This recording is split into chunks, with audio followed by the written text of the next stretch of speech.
Attention, please.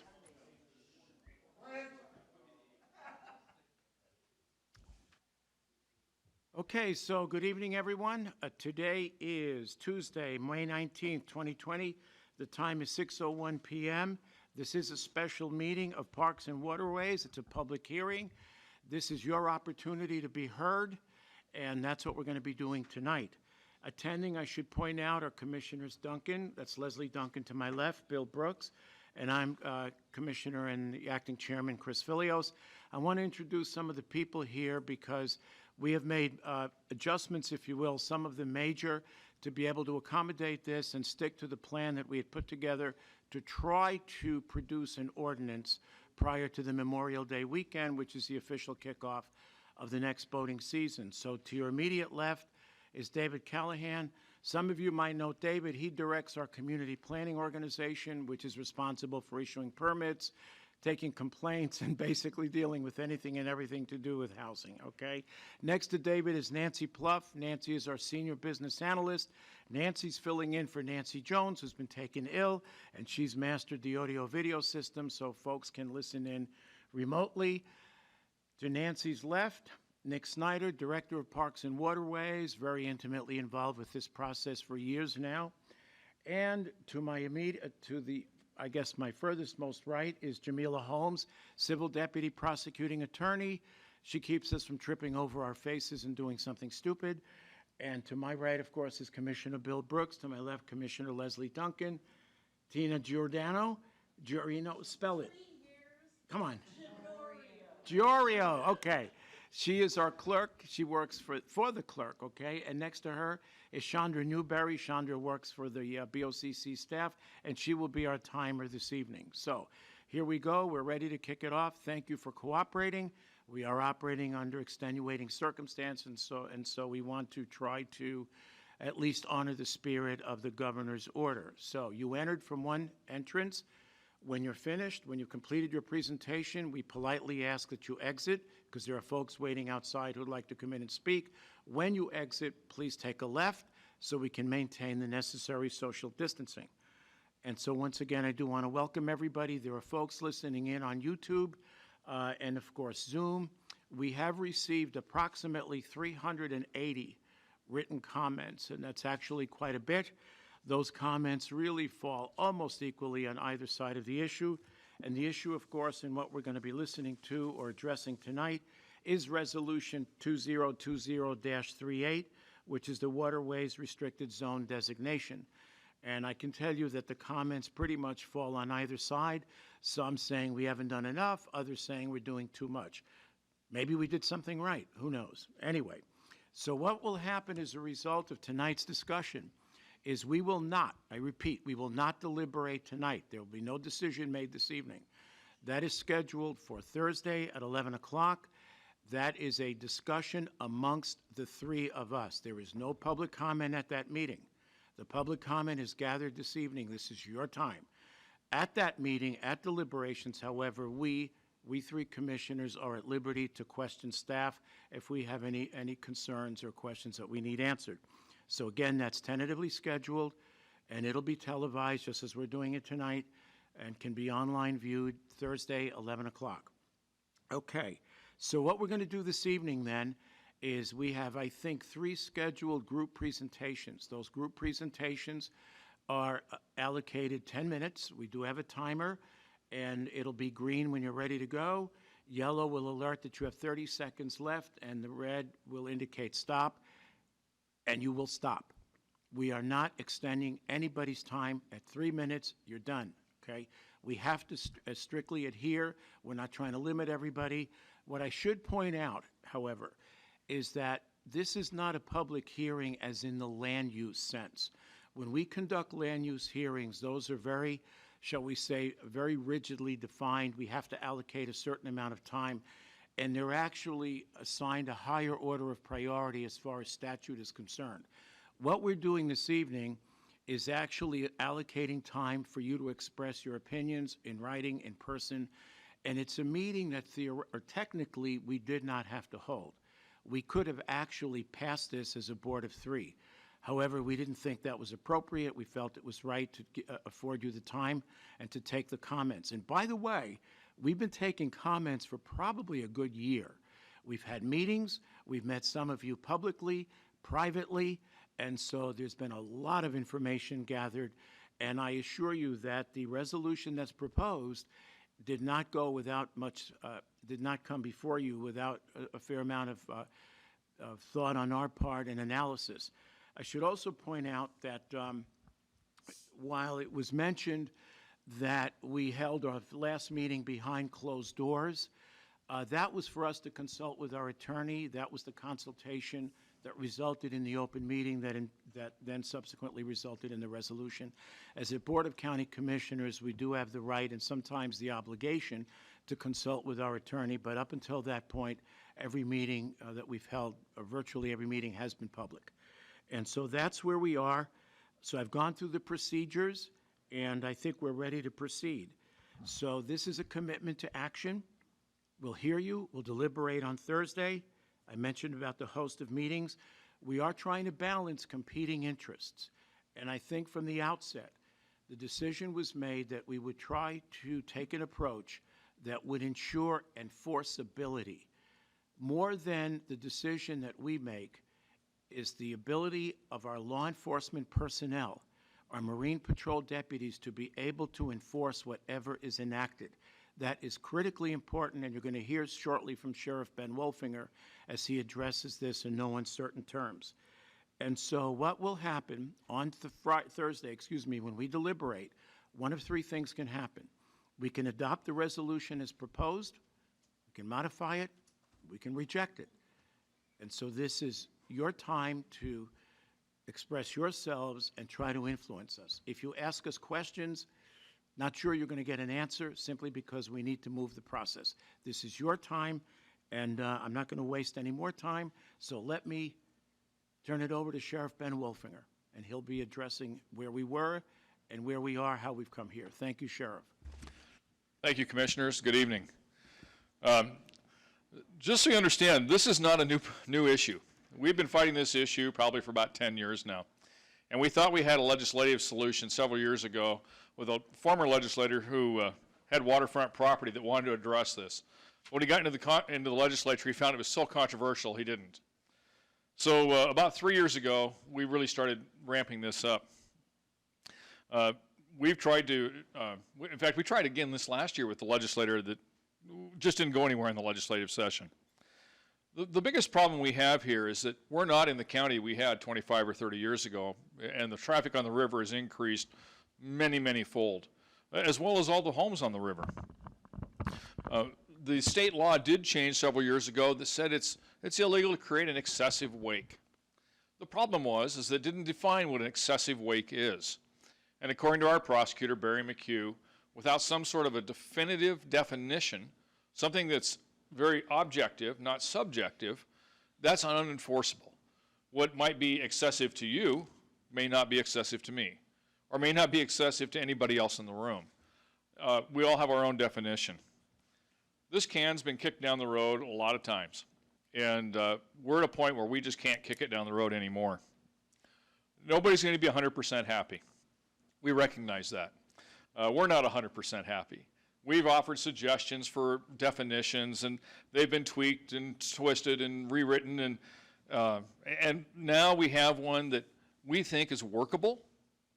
It's not ideal, but it's workable.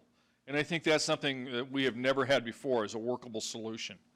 And that not only comes from me as the sheriff, but it comes from the people who are actually on the water, in the boats, doing the enforcement. The people, I'd say boots on the ground, but we try to keep their boots out of the water. So,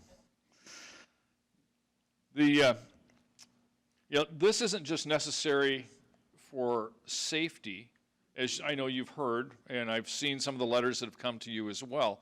But it's also necessary for prevention of property damage, and that's one of the biggest things I hear, and I get complaints all hours of the day and night at my home, at my office, is the property damage. Unfortunately, what the law says is that your wake is you're responsible for the wake and the damage it causes. But it's a civil matter. It's not a criminal matter. And B, It's impossible to say if that wake caused that damage, or if that board on your dock was loosened by the wake before it, or the 10 wakes before it, or the 100 wakes before it. So there is no final, definitive answer there. This evening, I wish you the best of luck. I know you're going to hear a whole lot of information from both sides of the issue, and I wish you luck in your deliberations. I do plan on leaving to allow one more person in the room. I think that's important. I think it's important that you hear, and I applaud you for allowing the public to come and let their voices be heard. Like I said, this is not a first-time deal. We've all listened to many sides of this over the last few years, from private meetings to Waterways meetings to a little bit of everything else. But I wish you luck today and Thursday. And I've left Will Klinkefus, our Marine Supervisor, here. If you have a question, a technical question for the Marine Enforcement, we'll be happy to answer those for you tonight. All right. Any questions for Sheriff? Sheriff, can I ask a question, please? Absolutely. Can you address the manpower that we're allocating this year for enforcement? Boy, I'll have to turn to Will, because, Will, what's our total Will, you want to numbers this year? address that, please?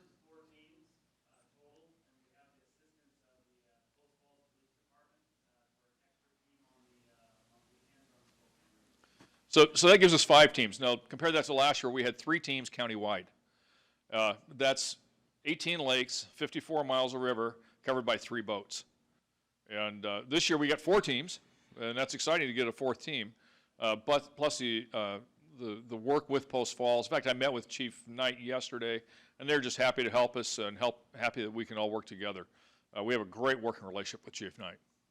Super. Thank you. And we do need to extend our gratitude to Post Falls for contributing their Marine deputies. Well, now Marine deputies, I understand, have already gone through the training. Right. Training ended Friday. This is a week of orientation on some of the bodies of water. Will and I were talking earlier, as most of these people know, when the dams open, there's an island at Greens Ferry, and it's just below the surface. And you certainly don't want to get your lower unit hung up on that. So we'll be doing some orientation with those Marine deputies and some of the various lakes as well. But yeah, they've just finished their academy. Okay. Anything else? No. Leslie? Bill? Okay. Thank Great. you very much. Thank you, Commissioner. Appreciate it. Thank you. And I did fail to introduce Sergeant Will Klinkefus and Sergeant Justin Arts. And these gentlemen have been working with us hand in hand to try to draft the resolution and ensure that what we produce is ultimately enforceable. Okay, so without any further delay, I'm going to turn it over to Susan Steiger. Thank you, Susan. And Susan is representing 10 individuals and will be speaking for 10 minutes. Oh, all right, thank you.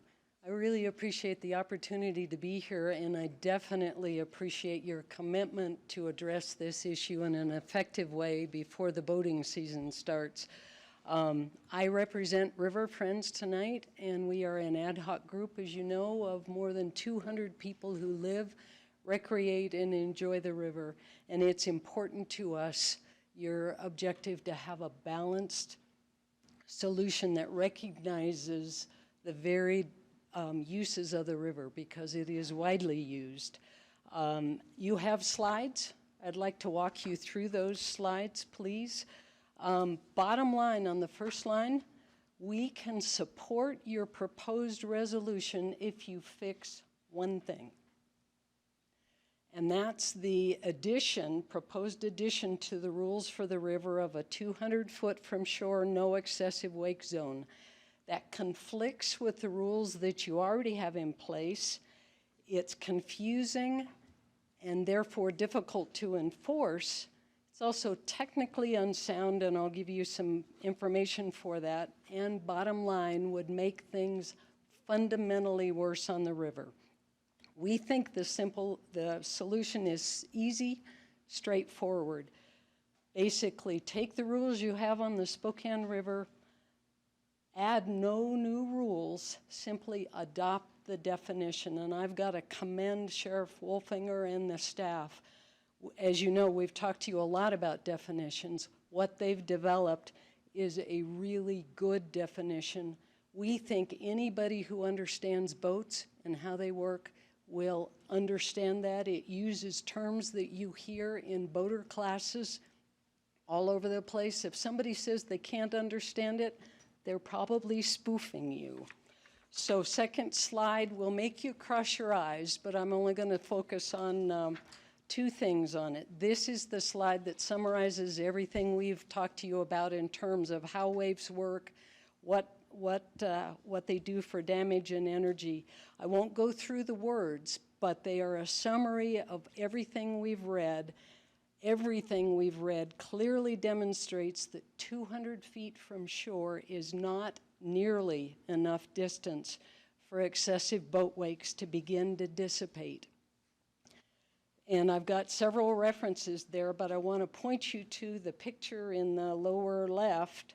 That's a picture on the Spokane River last summer from a boat making an excessive wake 300 feet from shore.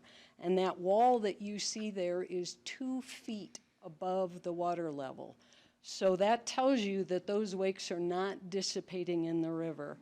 And I want to spend just a minute with the graph that's on the right.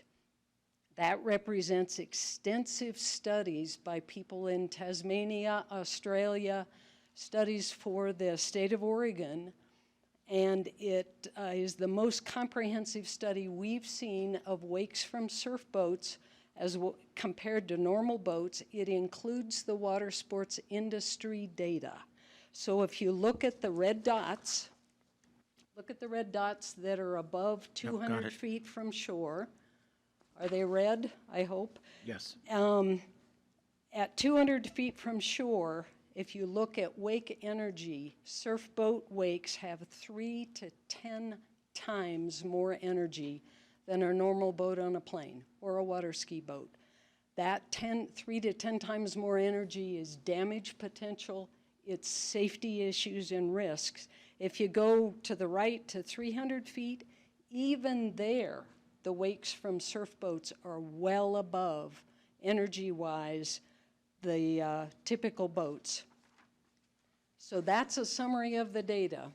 So slide 3, that leads us to wondering why, if you suggest that 300 feet is a good distance on the lakes for a no excessive wake zone, how could anybody suggest that 200 feet would be good enough on the river?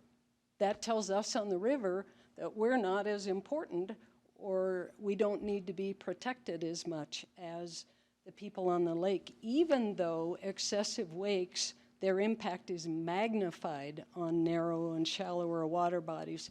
I'm not going to read through these, but the bottom line for us is safety, and these are quotes of people who are on the river.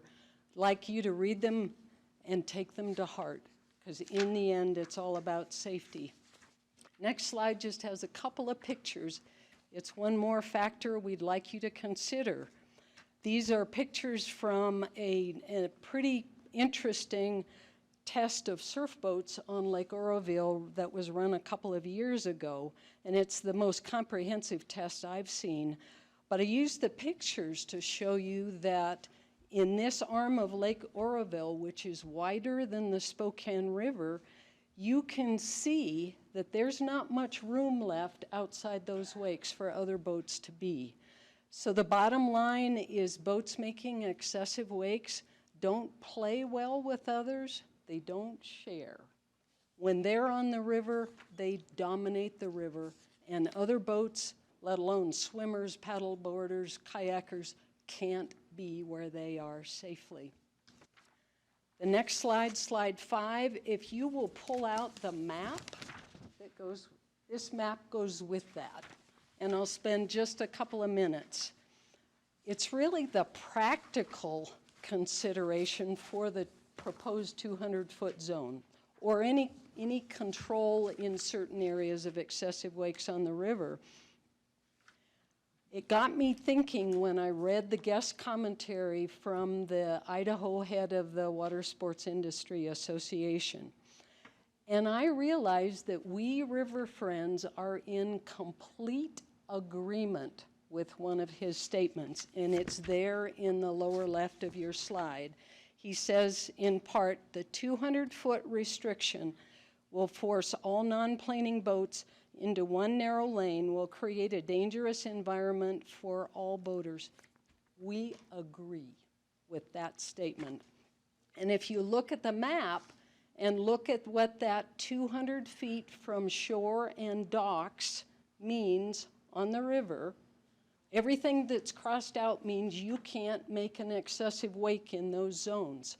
So you're left with 5 pretty short zones where you could legally make an excessive wake in accordance with that proposed 200-foot provision. And 4 of those 5 sections are so narrow that you got to be exactly in the middle of the river. You can't maneuver.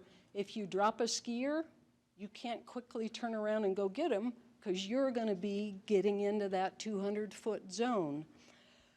So the bottom line is that there's really no effective way with a 200-foot excessive wake zone even, and that's not nearly enough to recreate nicely on the river. You could get somebody up on a surf and run for 30 seconds, and then you got to stop. And I don't know if you've got ballast, what you do then till you can get to the next section. And oh, by the way, the river's not wide enough for you to turn around without getting in the middle of that excessive wake zone. So what all that tells you on the map is that the river is too narrow for any boat making an excessive wake. They should be on wider bodies of water, and the county has lots of those. I told you, I think a week ago, we went through the numbers. 95% of the waterways would be open, wide open for boats making excessive wake. We think that's a lot of the county's waterways if you want to make excessive wakes. So it's not practical to try to impose, well, you can be in parts of the river and not others. And I'd like to remind you of the unintended consequences that Oregon has already experienced, where they've chopped up the Willamette River. It's concentrated the damage in the sections that are open for boats making excessive wakes. We don't think you want to be the ones who enact a provision that concentrates and magnifies the damage to the property on the Spokane River. So next slide. In the end, based on everything we've seen, and we know you know where we stand, all roads lead to the same point. Whether you're an excessive wake surfer or wakeboarder and you want to have a reasonable place to play, Spokane River ain't the place, even with your 200-foot provision, which is not enough. The people who say we don't want any new rules on the river, we agree. You don't need any new rules on the river. All you need is the definition and the current rules that you have in place. Chief of Police of Post Falls says, I don't wakeboard or surf. I like to. I don't do it on the river. It's not safe enough. It's too narrow. Even your own survey, I'm done. Even your own survey shows that. So thank you very much. Thank you, Susan. Appreciate it. Leslie, did you want to say anything? Did I address everything that should have been addressed? Okay. Yes, sir. Step right up. So you're speaking for yourself, is that correct? Yes. Okay, go right ahead. All right, my name is John Stanley. I'm a retired law enforcement officer from Spokane, and I served 32 years with that department. I have a commercial Coast Guard license, and I've operated commercial boats on the river for more than 15 years. I've owned a home on the river on the south side of the Black Bay for more than 25 years. The area is shallow, dry in the winter, and 3 feet deep during the summer. I built a piling dock. It extended into the river the permitted 75 feet, and boats were supposed to stay 100 feet away from that dock. That gave me 175 feet to the shore, clearance to the shoreline. Most often they did not, due to the curve of the river at that particular point. It brought them often within the 100-foot mark. Waves occasionally washed over the dock, which was 18 inches above the high water mark. This only occurred during the months of July and August. and only on the weekends. No enforcement was ever done. There was never any erosion or damage to my dock. The dock protected the shoreline. The only damage occurred during spring runoff or flooding when the river was running high as it is now. Most homes on the river are already gifted an extra no-wake zone, counting the permitted docks 75 feet out into the water and then the 100-foot setback for traffic. The docks also can protect the shoreline by absorbing some of the waves. I've seen the evolution of boating on the river for 40 years. I ran commercial tour boats, one being 95 feet and licensed for 150 tons. Boats would come close even in the middle of the channel, and this large boat cannot move well in an emergency. No one was ever stopped or no enforcement was ever done for people too close to that boat. All boats create a wake when starting off, slowing down, or turning. Forcing boats to a smaller, narrower lane can only result in more slowing, more turning, and more starting back up. This would happen in a further congested traffic lane, and it creates a risk to all boaters. There are already laws that are not enforced. The 100-foot setback from shore, docks, and other boat is already the least enforced.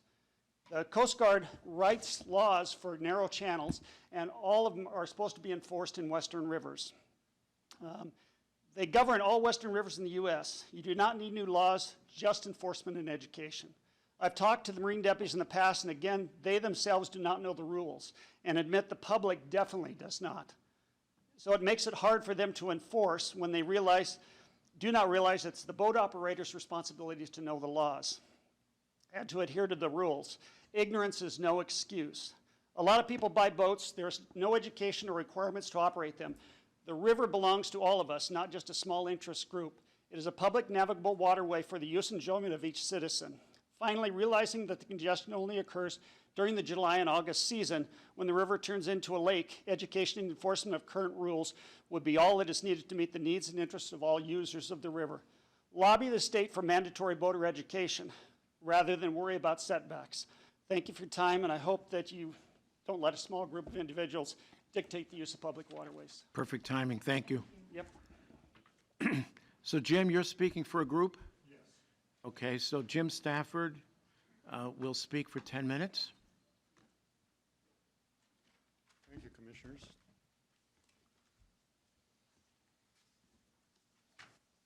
So my name's Jim Stafford, and I'm here as the president of the Spokane River Association. My first experience with an excessive wake was 4 years ago. My wife, my disabled son, and I were coming up the Spokane River at 25 miles an hour when we approached a wake surf boat. Following what I thought was the right move, I turned my boat into the oncoming wake. What a surprise. My 24-foot boat physically left the water, and my wife and disabled son were put on the deck. So how is this possible? And this is what I've learned from that experience.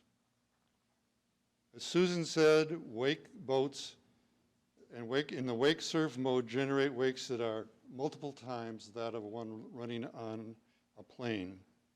Wake and power energy is directly related to the wake height and goes up exponentially for each foot. In order for an excess wake generated by a wake surf boat, we need 500 feet for it to be dissipated. So that was my physics experience. Now here's the real life lesson.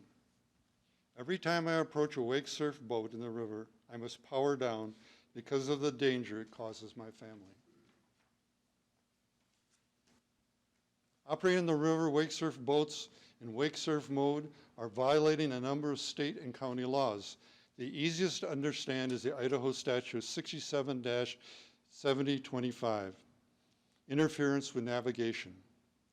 It shall be unlawful for any person to operate any vessel on the waterways of the state in a manner that shall unreasonably or unnecessarily interfere with other vessels or with free and proper navigation on the waterways of the state. Violation of the rule of the road shall constitute interference. So based on the physics of the wake that are produced and state law, wake surf boats or any boat that is creating an artificial wake should not be allowed to operate in surf wake mode on the Spokane River. Boats creating excess wakes are not a protected class.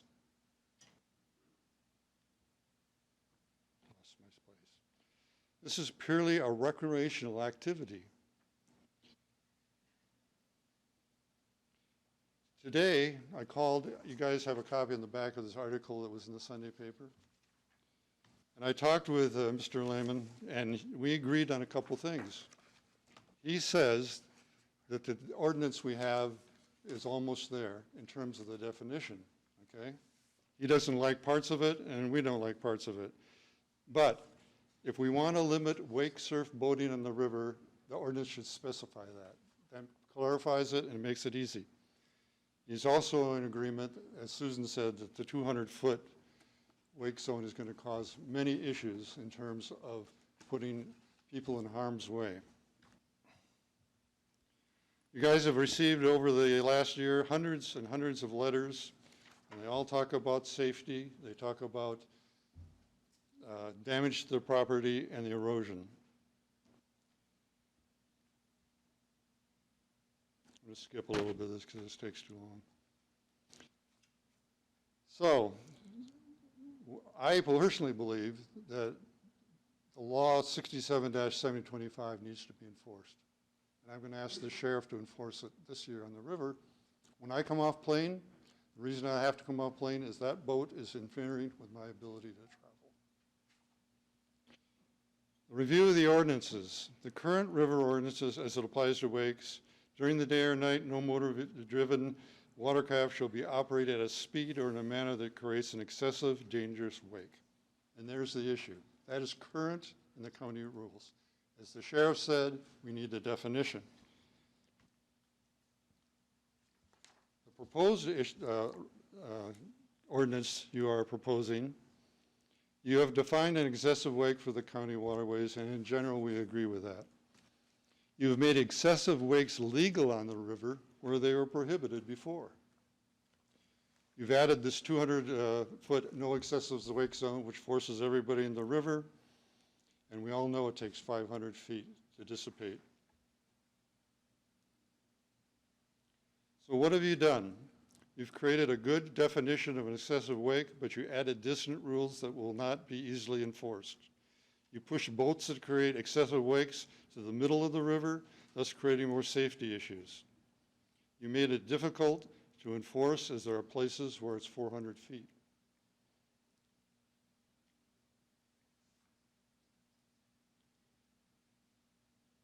Commissioners, you have said there are enough rules and that the river is a public waterway.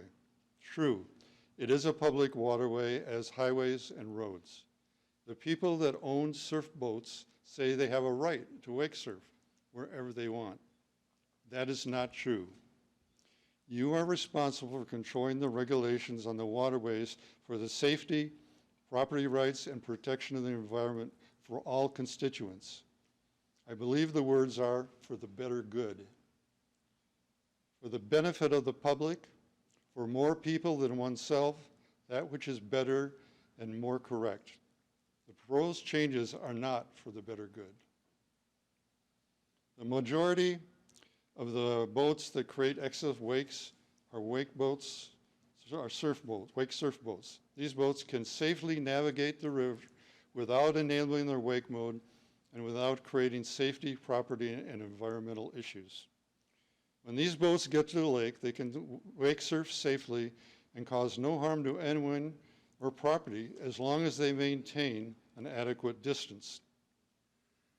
Your latest statement was the new rules are based on enforcement, not on safety, not on property damage, not on environmental damage, but enforceability. If that is the case, I'm asking you to leave the no excessive wake on the river ordinance in place and adopt your definition of an excessive wake. That is it is easy to enforce and will soon solve the problem on the river. In my estimation, the current proposed ordinance will fall short to protect the safety, property, and environment on the river, and it is not for the better good.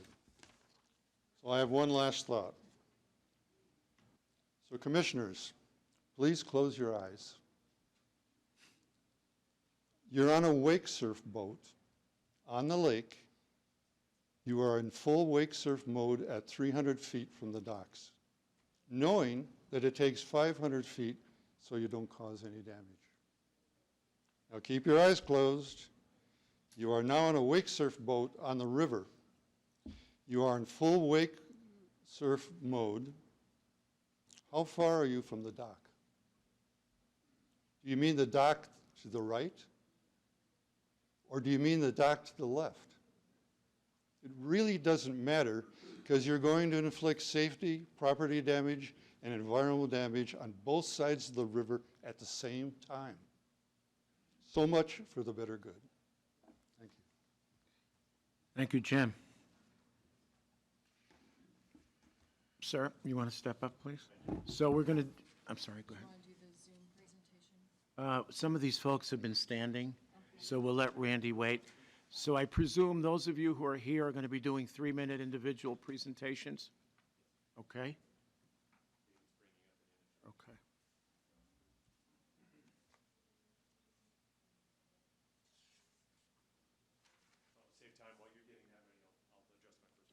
Thank you very much for letting me speak this evening. Name and address, please. Richard Hartman, Hartman, Twin Lakes.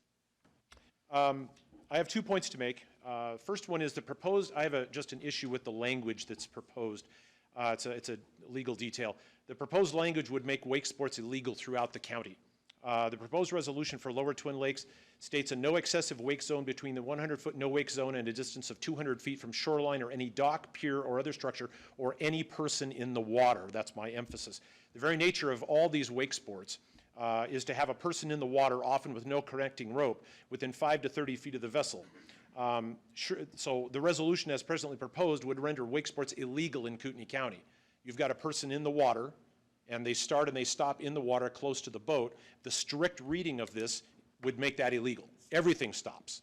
So my suggestion for that is, at the end of those phrases, there's 2 of them, and you have copies of these documents, so I'm not going to read everything, but from the shoreline or any dock, pier, or other structure, or any person in the water other than those associated with the vessel in question.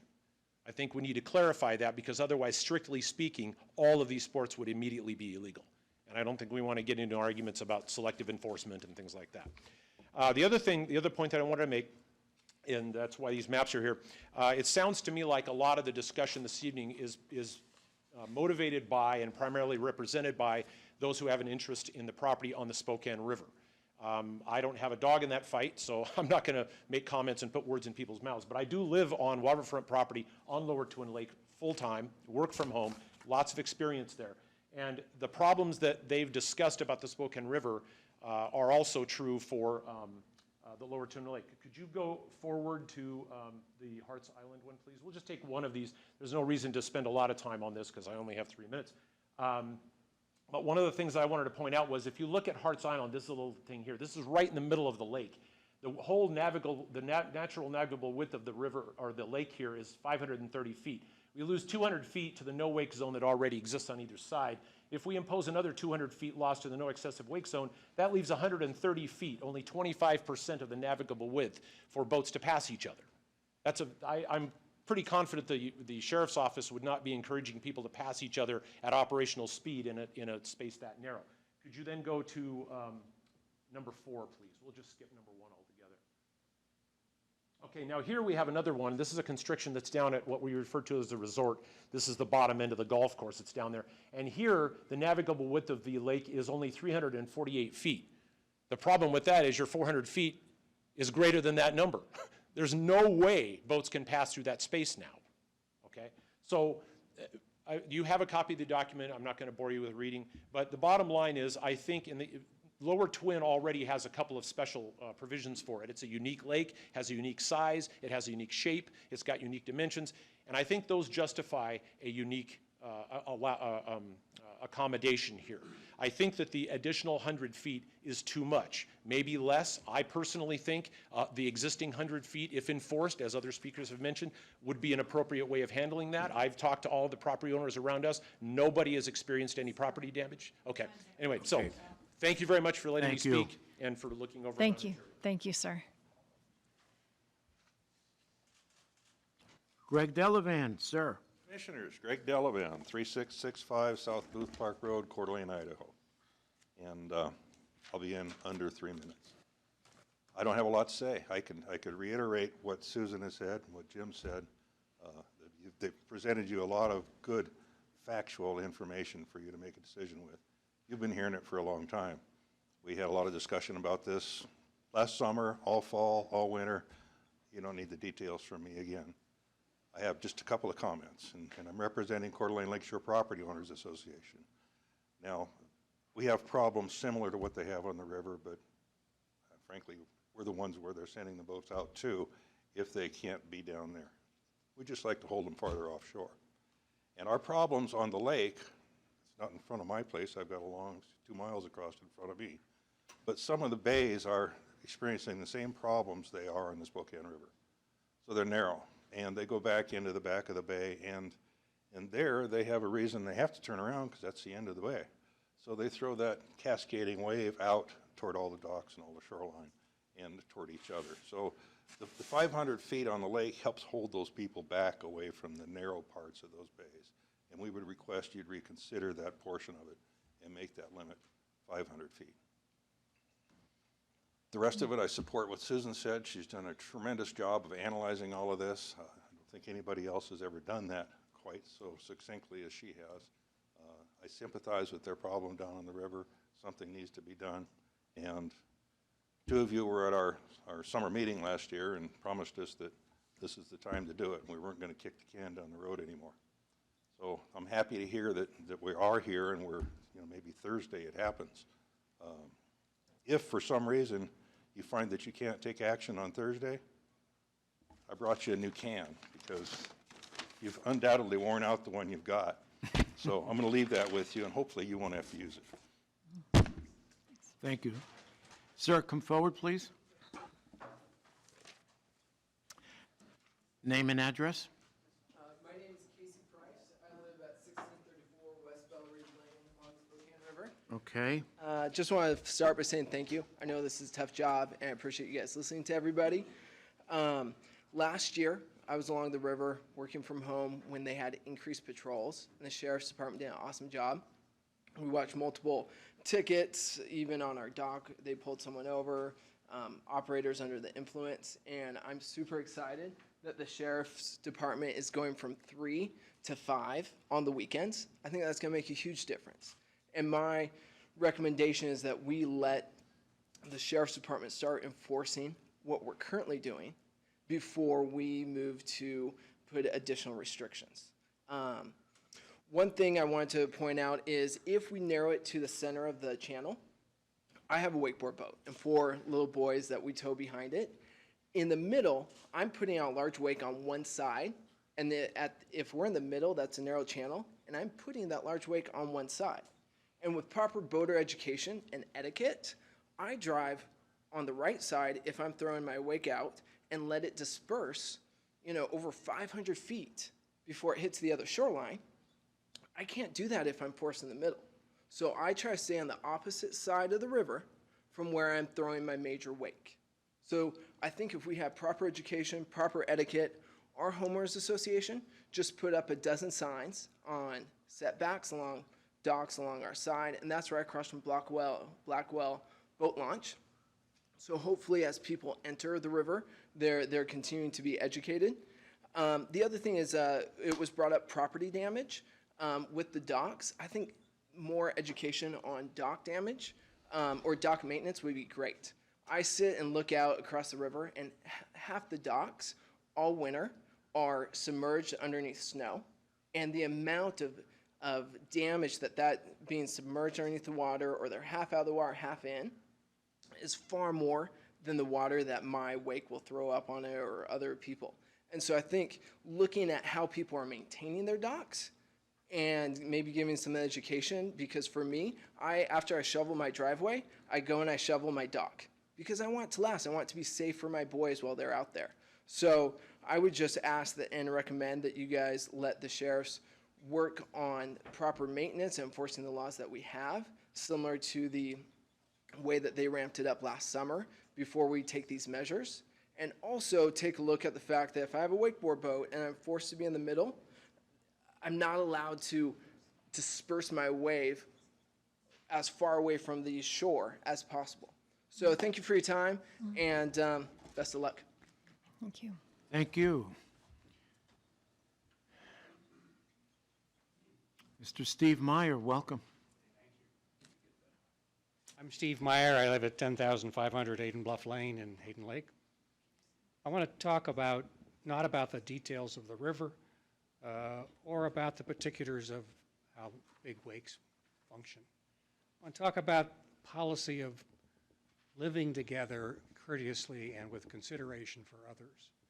The nature of the problem we have, in my view, is simply recreation devices, ballasted boats, which produce lots of fun for the owners and the people who recreate with them at the expense of the people who live on the shore or at the expense of other boaters in the water. And my second set of comments is going to be about making public policy. We have a long history of small policy rules to make safety. Stop signs, for example, are universal all over the world. They have 8 sides, they're red, the words say something different, but we all know that you pull up to an intersection and in the public interest you stop and look so that you don't crash into somebody else or they don't crash into you.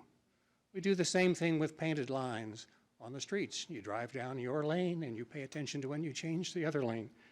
Those kinds of rules, in my view, don't infringe on our rights, nor do they take away some liberty that we're entitled to without regard to the impact on others. They are simply policy decisions that we make collectively to make life better, to make the rules that we all follow known to everyone, and simple courtesy allows the system to work. It takes away a small freedom, but I believe it's in the public interest.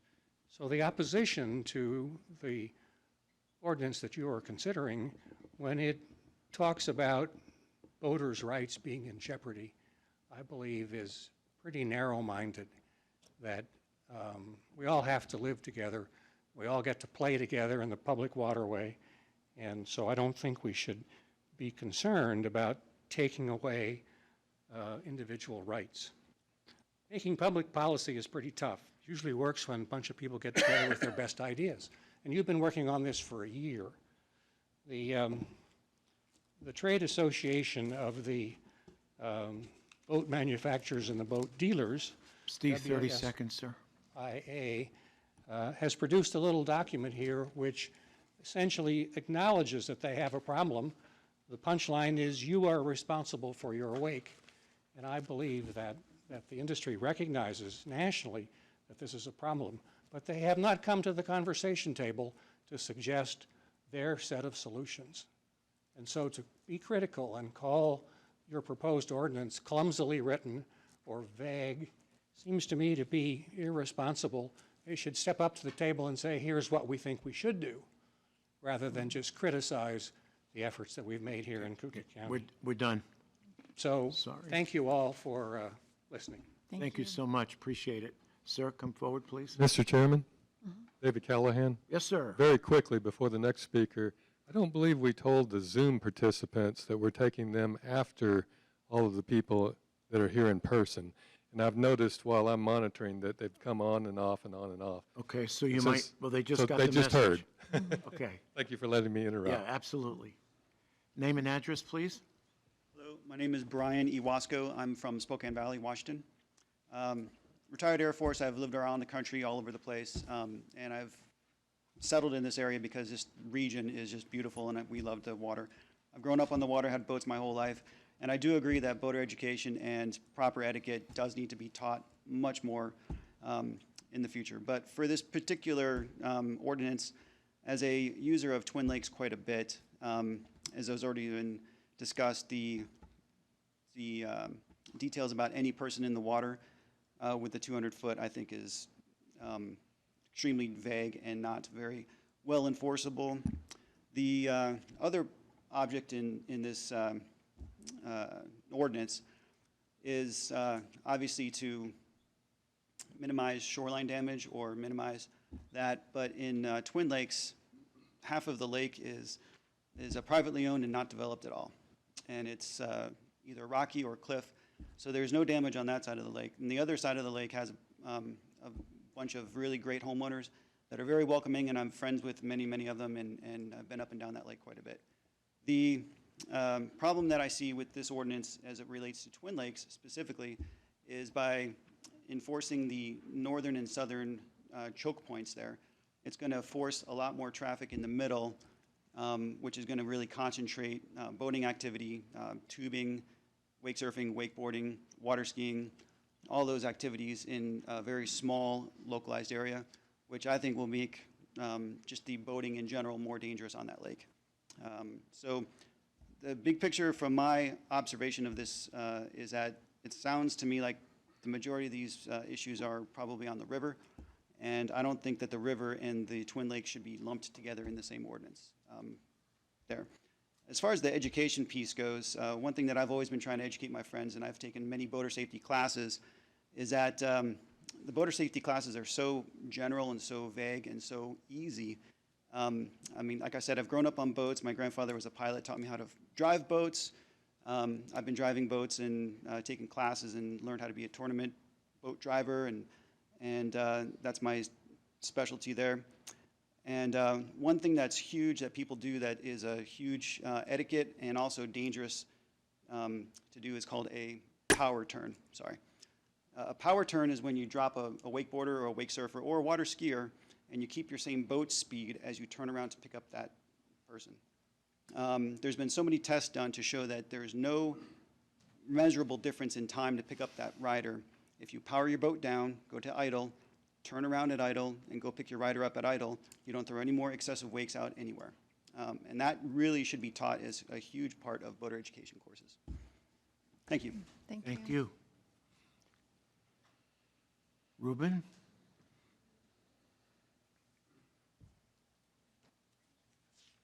Commissioners, thank you. My name is Ruben. My name is Ruben Miranda. I live at 4045 West Lenox Loop in Coeur d'Alene. Anybody who knows Coeur d'Alene knows that's nowhere near the water. But I do own a boat. So but I come here to speak not for the boat and not for the houses on the lake or on the river. I come here to speak for the water. As you know, the water is very important to us. The waterways make a good portion of our economy and our lifestyle. I come to speak for them because they are in danger. We have built upon the shores of our water to such a point that now pollution is non-stoppable to many of them. We have pulled back the riparian level to such a point. I speak for the waterways themselves. These kind of wakes are detrimental to the shores. They will cause damage. I don't care what anybody says. They're going to be a problem. And in 30 years, when that waterway is no longer navigable, we'll look back and we'll say, gee, why didn't somebody do something? This ordinance that you're proposing is a step forward. I'm so glad to see finally somebody wanting to do something about it. Thank you for that. I don't think it goes far enough, and I don't think it should stop here. I think that there needs to be more. Several people have talked about education. We need to add to that education the environmental impact to our waterways that recreators are creating. Okay?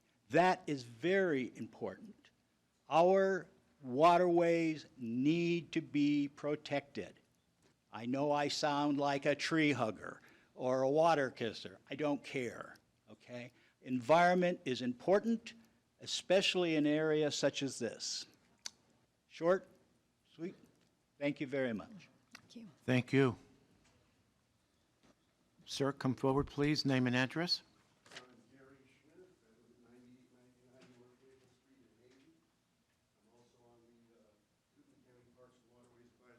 However, I speak as an individual. Welcome. Thanks, you guys got a tough job. Either way it goes, I like y'all.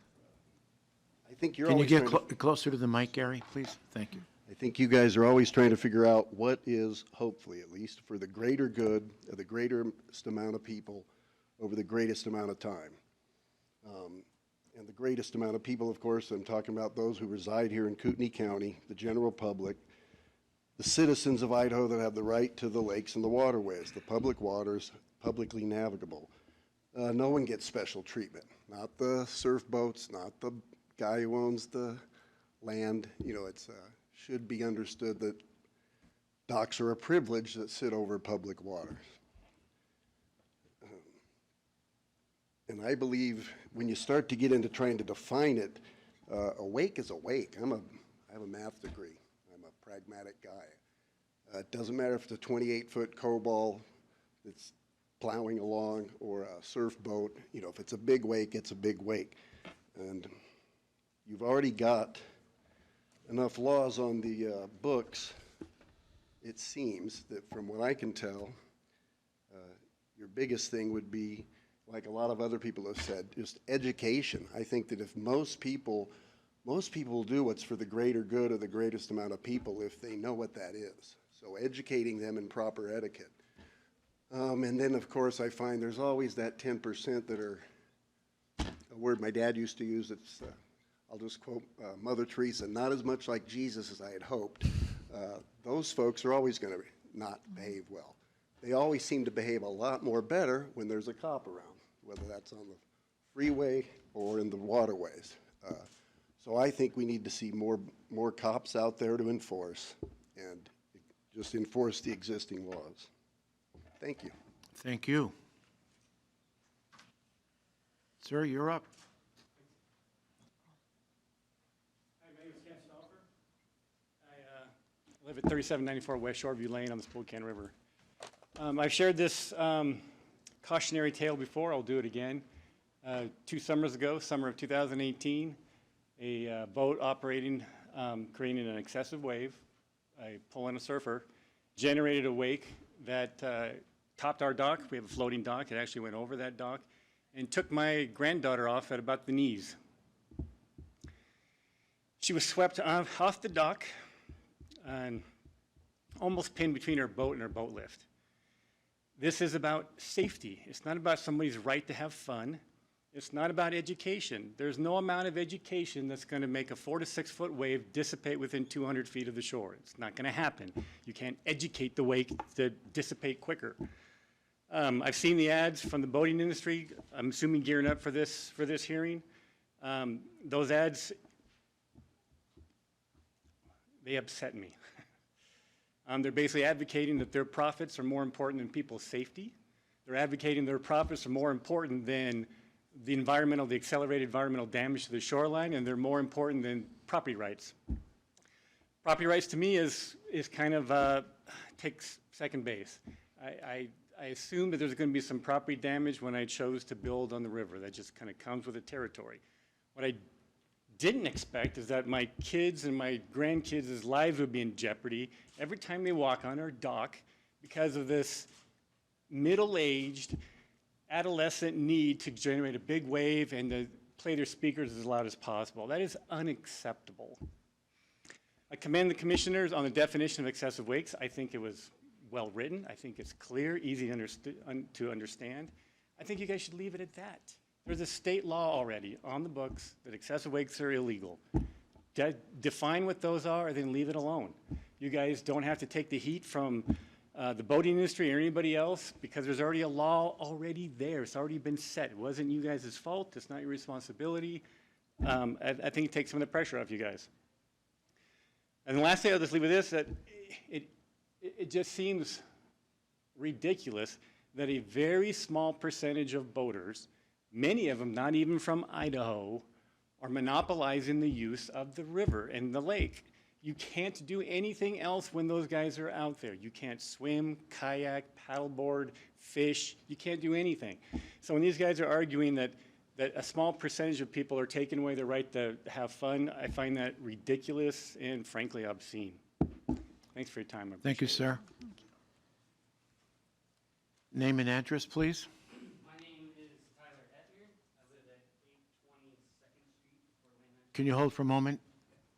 If everyone could start speaking when they get up to the microphone, when they're walking over there, I can. Okay.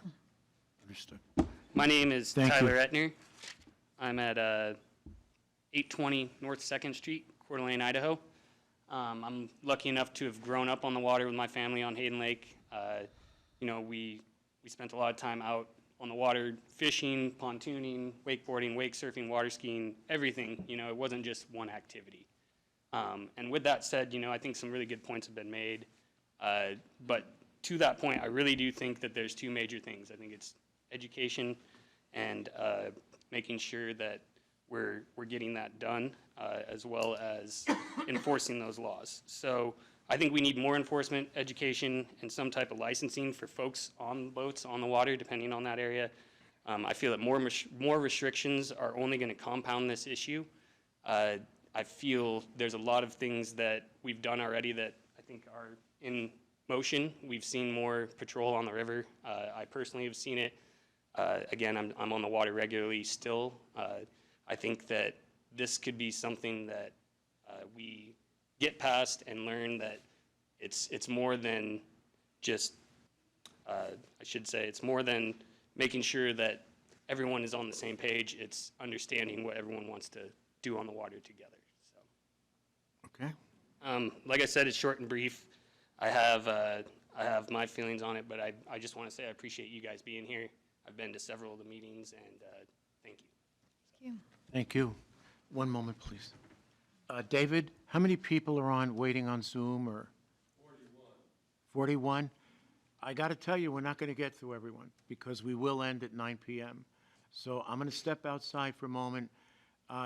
Seriously, folks, if you're going to say what's already been said, 380 letters already received, but it's up to you, but we will end at 9 p.m. So I just want to reiterate that. I just want to check outside for a moment, see how many folks are waiting.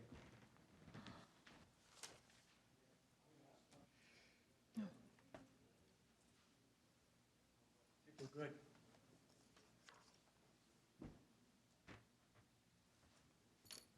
David, are 41 waiting to speak? I have no way of knowing. Oh, okay, fair enough. There are 41 people online, you can see on the right. Oh, okay, fair enough. When we're ready, can you ask them to raise their hand? Thank you. Yes, I'm Jeff Harvey. Yes, sir. I live at 5925 East Hayden Lake Road on Hayden Lake. I'm also the president of the Hayden Lake Watershed Association. I won't take a lot of your time. The association represents a broad spectrum of people, not just lakeshore owners. We are a watershed association. We represent a lot of boaters who use Hayden Lake and lots of the waterways. And yes, we do have members who are wake boaters. The association fields more complaints about excessive wakes than anything save aquatic weeds. And in our opinion, wake boating is, making wakes is a legitimate use of the waterways. But there are a number of other folks using those waterways: power boaters, non-power boaters, swimmers, waders, people just sitting on their docks, or people enjoying their shoreline. And it's up to the county commission to regulate that use, and it's up to you folks to regulate that use. That having been said, we support this ordinance. We think it's a good initial step forward to try to deal with the issue of excessive boat wakes. We would like to have seen a 500-foot limit, but having said that, we're willing to start here and let's see what the effectiveness of this is. Let's see if it works. And if it doesn't work, it can be modified if necessary. And the last thing I'll leave you with a couple things. Our vice president will be along to give you the notion. One of the things we're about is protecting the quality of the lake. And these boats do have an effect on the quality of the lake. All the boats have an effect on the quality of the lake. Our vice president will be along shortly to tell you about that. And the other thing, we did have an online position for 2 days. And in a less than two-day run, we had about 290 signatures in support of this ordinance in those 2 days. I think that was submitted to you right before the deadline this afternoon. Thank you very much. Thank you. David, any idea how many intend to speak? Okay, yeah. Okay, step right up, sir. And I owe you an apology. I was supposed to let you speak up front. Go right ahead, sir. Name and address. Thanks. My name is Kirk Hill. I live at 6430 East Maplewood Avenue. I grew up in the state all my life, boating on the St. Joe, the Coeur d'Alene, and the Spokane River, and Pend Oreille, all the lakes and rivers. And it's been a great family experience. It's one of the better things you can do with your family. That's solid and a good use of your time and fulfilling. And safety is obviously important. It's paramount. But Can you step closer to the mic, please? Yeah, safety Thank is you. paramount, and I feel like having, I know you hear this a lot, but you know, I have a dock. I live on the river, and my dock is not doesn't have any damage. I built a good dock. It's 15 years, 16 years old, and it's done great. I have a riprap I have to put up, you know, to help break down the waves. That's just part of living on the river and living on the open waterways. If you live on the golf course, you know, you're going to get a golf ball once in a while. It's going to happen. It's going to happen. There's a few things you're going to have to do. Your house, the roof's going to wear out eventually. You're going to have to put some new shingles on. Now, that's just part of living on the river. And the people have chosen to live there, like myself. We accept that. And there are busy times. There are times when it's noisy. There's times when there's a lot going on. But it's still, you know, the place where we want to be. So with that said, the 200-foot is, I'm strongly against the 200-foot. It makes the river so you can't even hardly navigate on it. And like we've heard from so many others, oh, that's not nearly enough. So what is enough? No boating at all. Is that enough? I mean, what is enough? So, I mean, it's like, I have never seen one person get hurt in front of on the river in my whole time there, not one. And I'm not saying that it hasn't happened, because I know it has, but I have not witnessed one. So safety and, you know, having good education is what we need. And the rental boats are a problem. People come for a day, they rent a boat, they don't know what they're doing, they don't know where they can go, they don't know the laws. That's a problem. That's a problem, absolutely. Another thing that's concerning to me is even the values of my property. Like if we can't use our boat on our own waterway in Idaho, who's going to help us with that? Nobody. 30 seconds. Yeah. So who's going to that is way more devastation than the dock devastation. It's not even close. It's not even close. And I speak for hundreds and hundreds and hundreds and hundreds of people that live on the river and the lake. So what is enough? Well, that is more destructive than just maintaining a little dock and putting up some riprap. So I would say just keep what you have, and let's work on it. Let's work together, and let's enforce it. Thank you. Thank you, sir. All three of you. Thank you. David, any idea? Not yet. The participants didn't realize that I was using the nomenclature of Zoom. So we raised their Zoom hand. Okay, so I'm going to take two more and then move on to Randy Kirsch. Okay. Sir, come forward, please.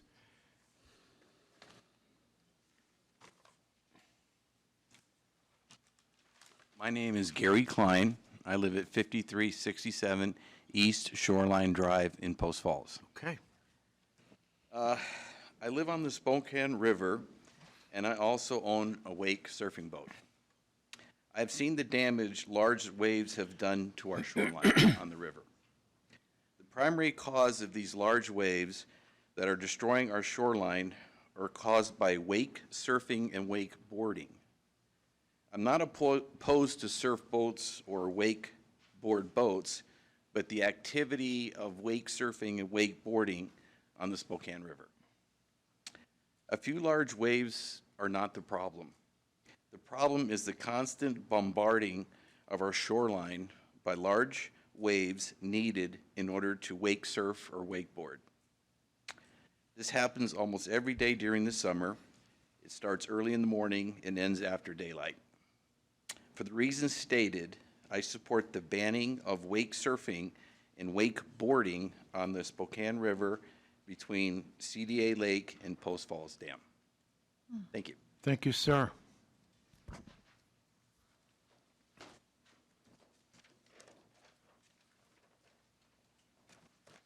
Okay, name and address. Hello, my name is Ted Hughes. Address is 4893 West Mill River Court, Coeur d'Alene. And so I've lived on the river for 5 years, and when I moved there, North Idaho Marine came over and, you know, just kind of observed the dock, and my dock was submerged, and basically nobody maintained it, and so I had to do a little bit of work, and I've been on there, like I said, for 5 years, and I've had no wave, really, that comes over my dock. I have a 5-year-old, a 3-year-old. We spend time on the dock whenever we want, and it's never been an issue. They've never been knocked over, you know, anything like that. So in terms of safety, I've just never really felt my kids or my family or anyone on my dock, on my shore, has ever been in any danger from any boat wave. So I just wanted to point that out. So I think that the emotional part of this, you know, really should be taken out because it's just not true. I mean, it's not happening. I mean, and I think another person spoke. People really should have dock maintenance. There should be maybe a yearly check or a, you know, every 2 years, something just to maintain. The other thing too, in terms of safety,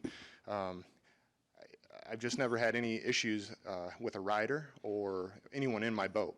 You know, we use our boat every day. I put 200 hours on a year and never had any issues. So in my opinion, you know, there should be no change of the rules. What I would encourage is maybe a full-time river crew, enforcement crew, maybe 2 or 3 boats that run maybe Friday night through Sunday afternoon.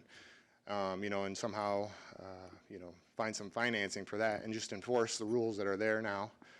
And then obviously encourage the motor education and the safety and the respect of others. But I think some of what you're hearing, it's just not the facts. I mean, I feel like I spend more time on the water than 99% of the people, and these types of things just are not happening. And again, you know, I have young kids, and I've never, like I said, felt unsafe. And we use our boat. We get behind the boat. We also cruise, you know, go to dinner, do whatever. And, you know, I've never felt like a wakeboard boat's going to turn my boat over or do anything like that. I've never had you know, any kind of issues where people inside my boat have been knocked over or, you know, anything like that. So I just don't know where these stories are coming from. I just feel like it's an emotional argument. I feel like the rules that are in place are adequate. They're just not enough law enforcement people to enforce it. I mean, like they just said, you know, they've got all this public waterway to enforce, and they have a limited staff. So I think there should be a specific river patrol, and make these 100 feet and in violations, you know, $500, $1,000. Make it something that's going to make people learn and also be respectful of that, you know. And again, I've had my shoreline, no erosion. I mean, it's just these things just are not happening, you know, in 5 years. So thank you for your time. Thank you. Any indication, David?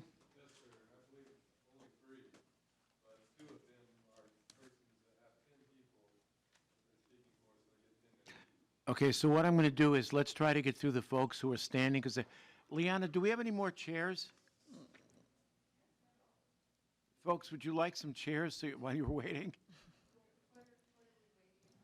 Your turn. So you're probably looking at about another 20 minutes. I'm going to try to get through those of you who are standing before we turn to Zoom. We don't have that many people waiting on Zoom, so come on, folks.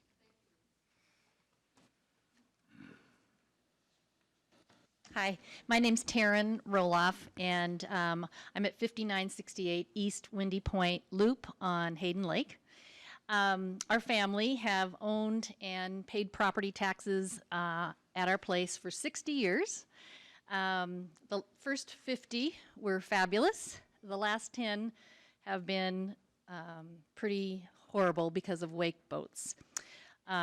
We're on a point which seems to draw these boats, and we've seen numerous near accidents being on that point. Waves wash over us as we sit on our dock, which means little kids can't even be on our dock. And the gentleman who just was before me saying that that's not happening, I mean, we're not rich, so we don't have a big fancy dock. We have just a normal sized dock, and seriously, little kids cannot be on our dock. We've had multiple trees come down and because because we are fortunate to have a point. Our shoreline is definitely shrinking as a result of erosion. Constant dock repairs, at least twice a year. We spend several $100s on dock repairs.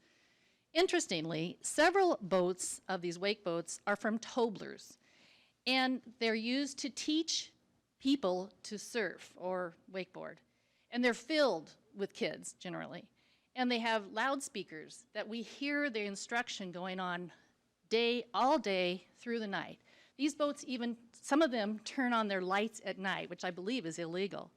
They're 12 hours a day in the summer teaching these kids and these people to wake or surf. What we don't understand is why anyone would really be against this. Now, we don't know much about the river. But on Hayden Lake, for example, surfers and wakeboarders, they're so close behind the boat, they don't need calm water like skiers do. You know, we are welcoming to skiers. We love to see skiers. But these wakeboarders and stuff, they're so close to the boat, they can be out in the middle. They don't need 200 feet, 300 feet, even 400 feet. So we don't even understand why anybody would be against it unless they're just kind of trying to torment those of us on the shore. So anyway, between the environmental damage that we see in 60 years, guaranteed, and the unpleasantness of being on our dock, we are really grateful that you're looking at this. We're grateful to the sheriff for bringing it to you, and just want to thank you and say that, you know, if anything more you could do, for example, buoys on points would be appreciated. We would be grateful. Thank you. Thank you. Your turn.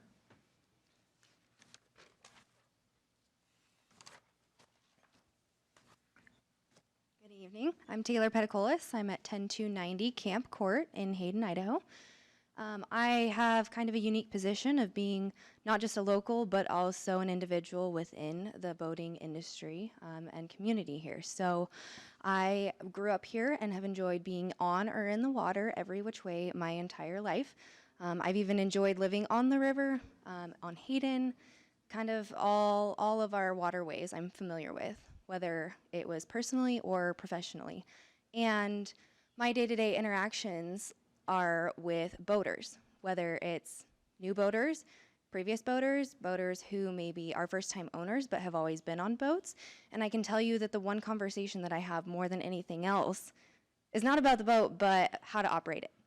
Most people don't know. Most people remember the memories with mom and dad, and that's why they want a boat.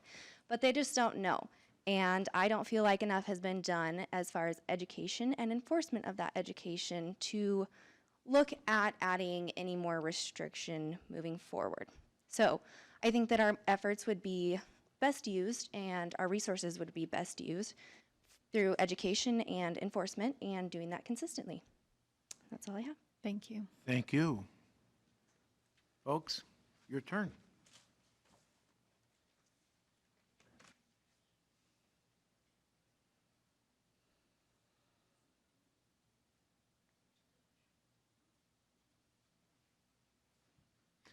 Name and address, please.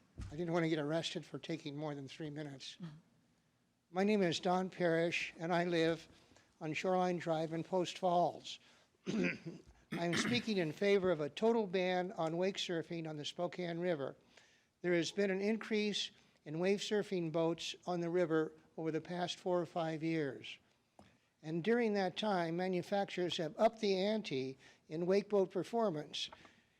These boats, when used for surfing, produce a hazardous wake, unlike any other watercraft commonly used on the river. With their ballast tanks, foils, and motors with up to 500 horsepower, their objective is to produce the maximum wave possible, thereby creating an excessive wake. I've read several ads in our local paper over the past few days claiming that boaters' rights are being jeopardized. I dispute the characterization. Boaters have privileges that allow them to use inland waterways. I can think of no inland waterway in the United States that isn't under the absolute control of some governmental agency. Boaters seek consent to allow them to use this privilege. Much like a highway, if a motorist abuses the privilege, the DMV can revoke that license. An abusing motorist has no right to damage my car or the occupants in my car, or to speed in a school zone or race down a residential street. I, as a homeowner on the river, along with numerous other homeowners, as well as boat owners, are suffering abuse from surfing boats. Fishing is all but impossible. Small fishing boats are nearly capsized due to these waves. Try threading a hook, leaning over to net a fish, or to cast a lure while being rocked by a powerful wave. And kayaking is now so hazardous, many kayakers, finding that their kayaks get swamped, simply do not use their kayaks during the day. Paddleboarding is virtually no longer possible. I have a pontoon boat and a manual lift. I can't leave my boat tied to my dock, as the bumpers will pop out when the boat is hammered by waves, slamming my boat into the dock. And trying to use my manual lift requires me to wait sometimes as long as 20 minutes for the wave boats to all pass by my dock so I can crank my boat up or down without it being in the middle of the lift at the time I'm trying to do that. We are not able to picnic on the boat. Anything set on the table gets thrown off, and trying to crest a wake results in getting us wet when we slam into the wake's valley. Then there's the river bank erosion problem. I've yet to meet a homeowner who hasn't had to mend their dock and repair their breakwater. We just paid $8,900 for rock to be placed in front of our 4-foot-high concrete wall, seawall, which was inadequate to protect our property because the dirt under it had eroded away from the waves that have slammed against the wall and washed away the dirt under the lawn, causing a sinkhole. Mending my dock was another $3,500 to replace bracing that was knocked loose by these waves, which is an annual occurrence. So what is the solution? The proposed ordinance allows surfing on the river. That will not protect the property owners and the vast majority of other boaters suffering the consequences that I've outlined. I urge prohibiting wake surfing on the river, as it is just too narrow. 200 feet of access down a lane will not solve the problem. These lanes will be too powerful. The average river width is 600 feet, according to the Sheriff's Department, so a ban will still leave a 200 or narrower lane for wake surfing. I have seen waves from these surfing boats that are 400 feet away from my property line that slam into the concrete wall in my backyard and over the top of it. In addition, a narrow lane with surfers traveling in both directions creates a hazard for surfers in the water. While the river is too narrow, on the other hand, Lake Coeur d'Alene is just the opposite, 25 miles in length and 1 to 3 miles in width. A much safer venue, not only for only for a 20-minute boat ride from our Post Falls Dam. And the wake surfers are not being deprived of their recreation privileges. They just aren't exercising them to the expense of the rest of us. The WSIA lobby has raised the issue of vagueness of the definition of excess wake in the proposed ordinance. The simple solution for that is to ban not the wake boats, but the activity of wake boat surfing. If there is a surfer riding behind a boat on a wake, and that boat is being operated, then that boat and that owner, a driver of that boat, would be operating in violation of the ordinance. You don't have to go out and measure the height of a wake in order to see if there's a surfer behind the boat and if the boat is creating that wake. Prohibit the activity, not the boat on our river, and do it now. The problem is only going to grow and grow and grow and grow if you don't. Thank you. Thank you.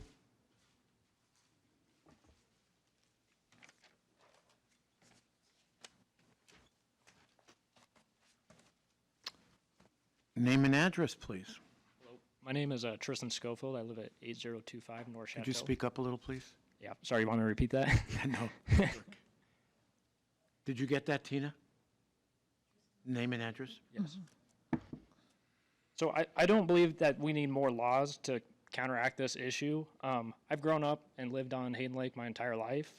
I believe this is a lack of education. I grew up in a family who's boated since the day I was born, and my dad always taught me to respect other people's property, and they'll respect you as well out on the water.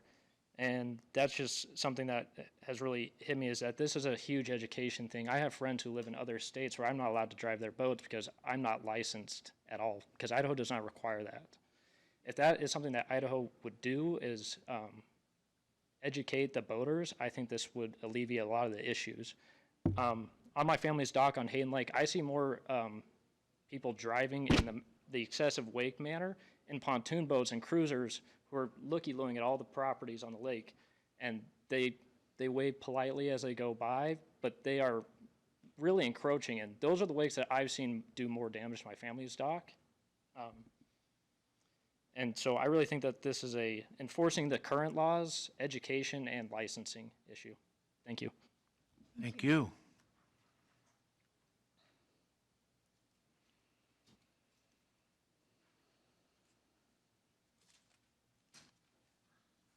Thank you for waiting patiently. Oh, thank you for being so patient with us, and you have to keep going. My name is Jan Wilkins. I'm the Vice President of the Hayden Lake Watershed Association. You heard from our president a few minutes ago. I am here to talk about primarily the extremely serious negative impacts of erosion of shorelines. And the waves created by not just wake boats, but any boat coming too close to shore, destroys personal property, including docks and moored boats. They wash large amounts of shoreline soil and chemicals into the water. They also disturb the bottom of the lake along the shore out to as far as 15 feet deep or more. This creates significant sediment in the waters, increasing the likelihood of algae growth, diminished fish reproduction habitat, and degradation of home use water quality. And on our lake, there are about 500 licensed water users. So when we talk about the degradation of water quality, that is affecting 500 households. And there's significant evidence that chemicals and minerals that are detrimental to health are eroded into our water constantly with this increased wave action on our shorelines.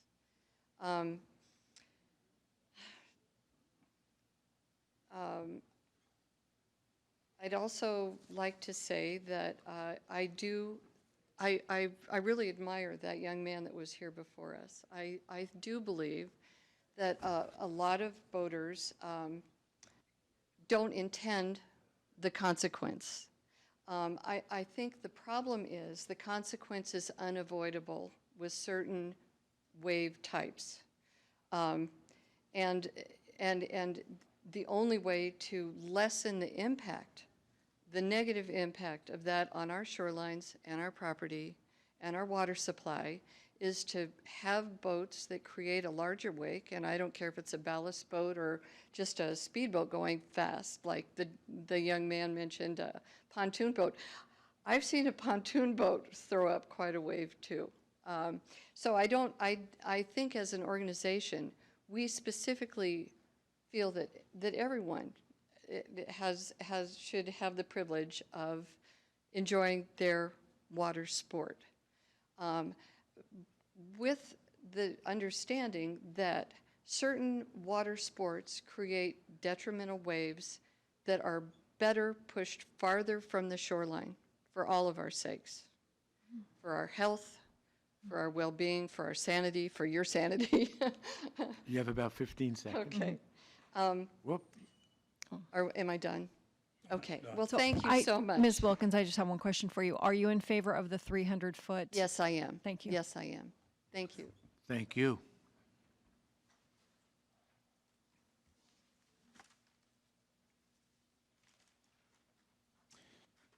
Good evening. My name is Dean Wickens. I live at 314 South Coho Road in Post Falls. I've lived on the river for 15 years, right next to Templin's, and it's a perfect example of I experienced what everyone is talking about 10 years ago, because that's where everyone, there's a buoy out there, it's a no-wake zone. So anything east of that buoy is no wake. So everyone that comes out of Templin accelerates or decelerates to come into that area.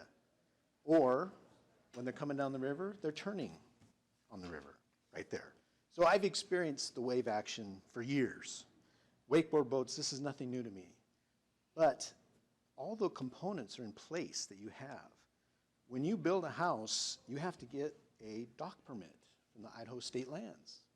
And they have guidelines for the dock, the square footage of the dock, and it's an encroachment on the river. You don't own the river, you own to your property line, then you have a dock. And you are fortunate enough to have the dock to access the river.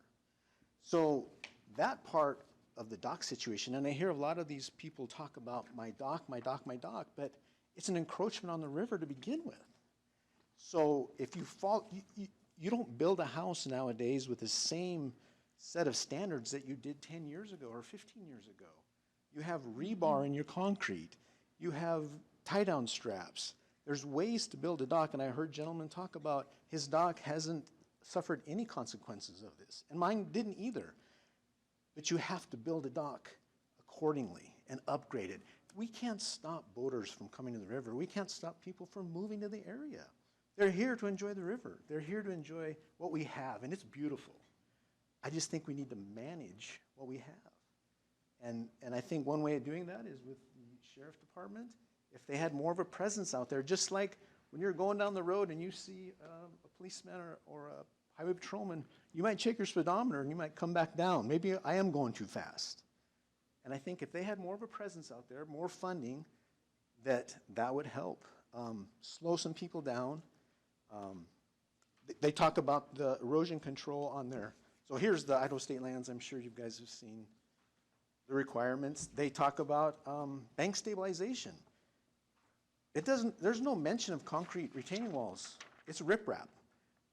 So I've heard people saying, well, my concrete retaining wall. Well, those aren't even allowed. A lot of these things were grandfathered in. I mean, the Spokane River was cabins. It was summertime places. People weren't living there full time, and there's a lot of patchwork out there. I mean, I don't know if you guys go up and down the river, but you go from multi-million-dollar houses to, well, the houses are appreciating. All houses are appreciating, but you know what I mean. They were cabins. They were weekend cabins. Time's up.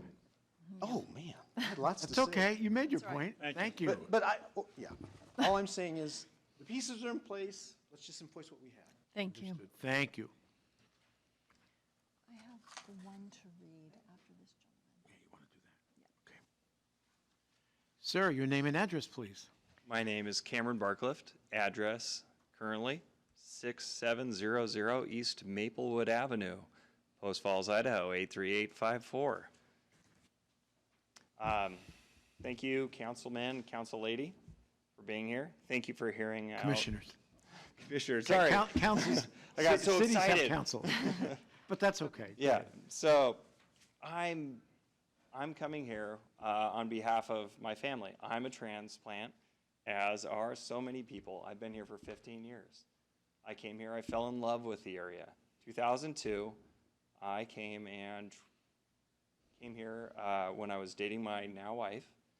We took the river into town. We spent the little money we had to go into town, support our economy, have some lunch. And as time went on, water sports evolved. We went from just being a slalom skier, a water skier, a wakeboarder, to now being a person who does a very safe activity on the water, which is surfing. With surfing comes a slightly larger wave, a bit larger than a slalom wave. However, these things are all part of what makes our community, our economy, great. I would really hate to see, and I'm sure our economy would, be very discouraged and upset to see some and simple activity that brings so much love for the community as well as the economy, economical support, removed. The proposed restrictions are, I would say, vague and difficult to enforce. The current restrictions, I think, are adequate. They are not enforced as needed. We happen to have a buoy in front of our current home or current residence on the waterfront that washed down during the last flooding several years ago. And we're very appreciative that it's out there because it keeps boaters at bay over 100 feet from our waterfront. What that does is it's easy to enforce for law enforcement. If that was something that was allowed to be enforced for other homeowners, I think that the existing law enforcement would be able to say, that's 100 feet right there. You were too close. I can cite you for no longer being close or no longer following the rules. The existing rights, I think, are adequate. The boater's education, as the gentleman prior said, I think is very, very important. Many people don't respect the current education, come from out of state. And if we're allowed to do anything, some sort of enforceable exact regulations such as during peak months, peak dates, enforcing a peak hour limit. Time's up. With restricted hours, I think that would be wonderful. Thank you. Thank you. Thank you. So Commissioner Leslie Duncan is going to read a comment. So this is from James and Nancy Doty, 3400 East Hayden Lake Road, Hayden. He asked, please read this at tonight's meeting. WSAN is attempting to confuse the issues regarding this proposed ordinance and mount a campaign to defeat it. Do not let this happen. Let's make and keep this simple and easy to pass. Change the language to no wake surfing within the proposed distances within the zone. Don't get caught up in wake size, but simply ban wake surfing altogether. Everyone knows you need a huge wake to surf, so it's easier to ban surfing rather than trying to define and enforce wake sizes. One is either wake surfing or they are not easy to enforce. It is additionally necessary to post a specific fine amount, $500 to $1,000, through the media and at all the launches that will be imposed for anyone violating the no wake zones that will be strictly enforced. So they plead, the plead of I didn't know can't apply. On that note, why don't we break for about 5 minutes, and then we'll pick up with Randy Kirsch, who's been waiting patiently, and then the next 10-minute presentation, and then, David, did you say 2 more? Okay. Okay, fair enough. Okay, so it's approaching 7:39. Let's be back 7:45. How's that?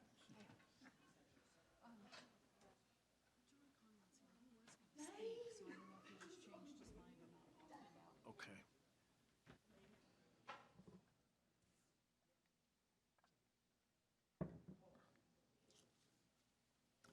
We're ready, David. That's okay.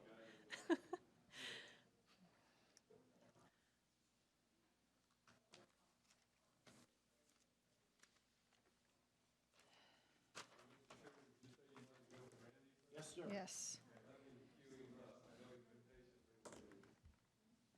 Okay. Are we on, Tina?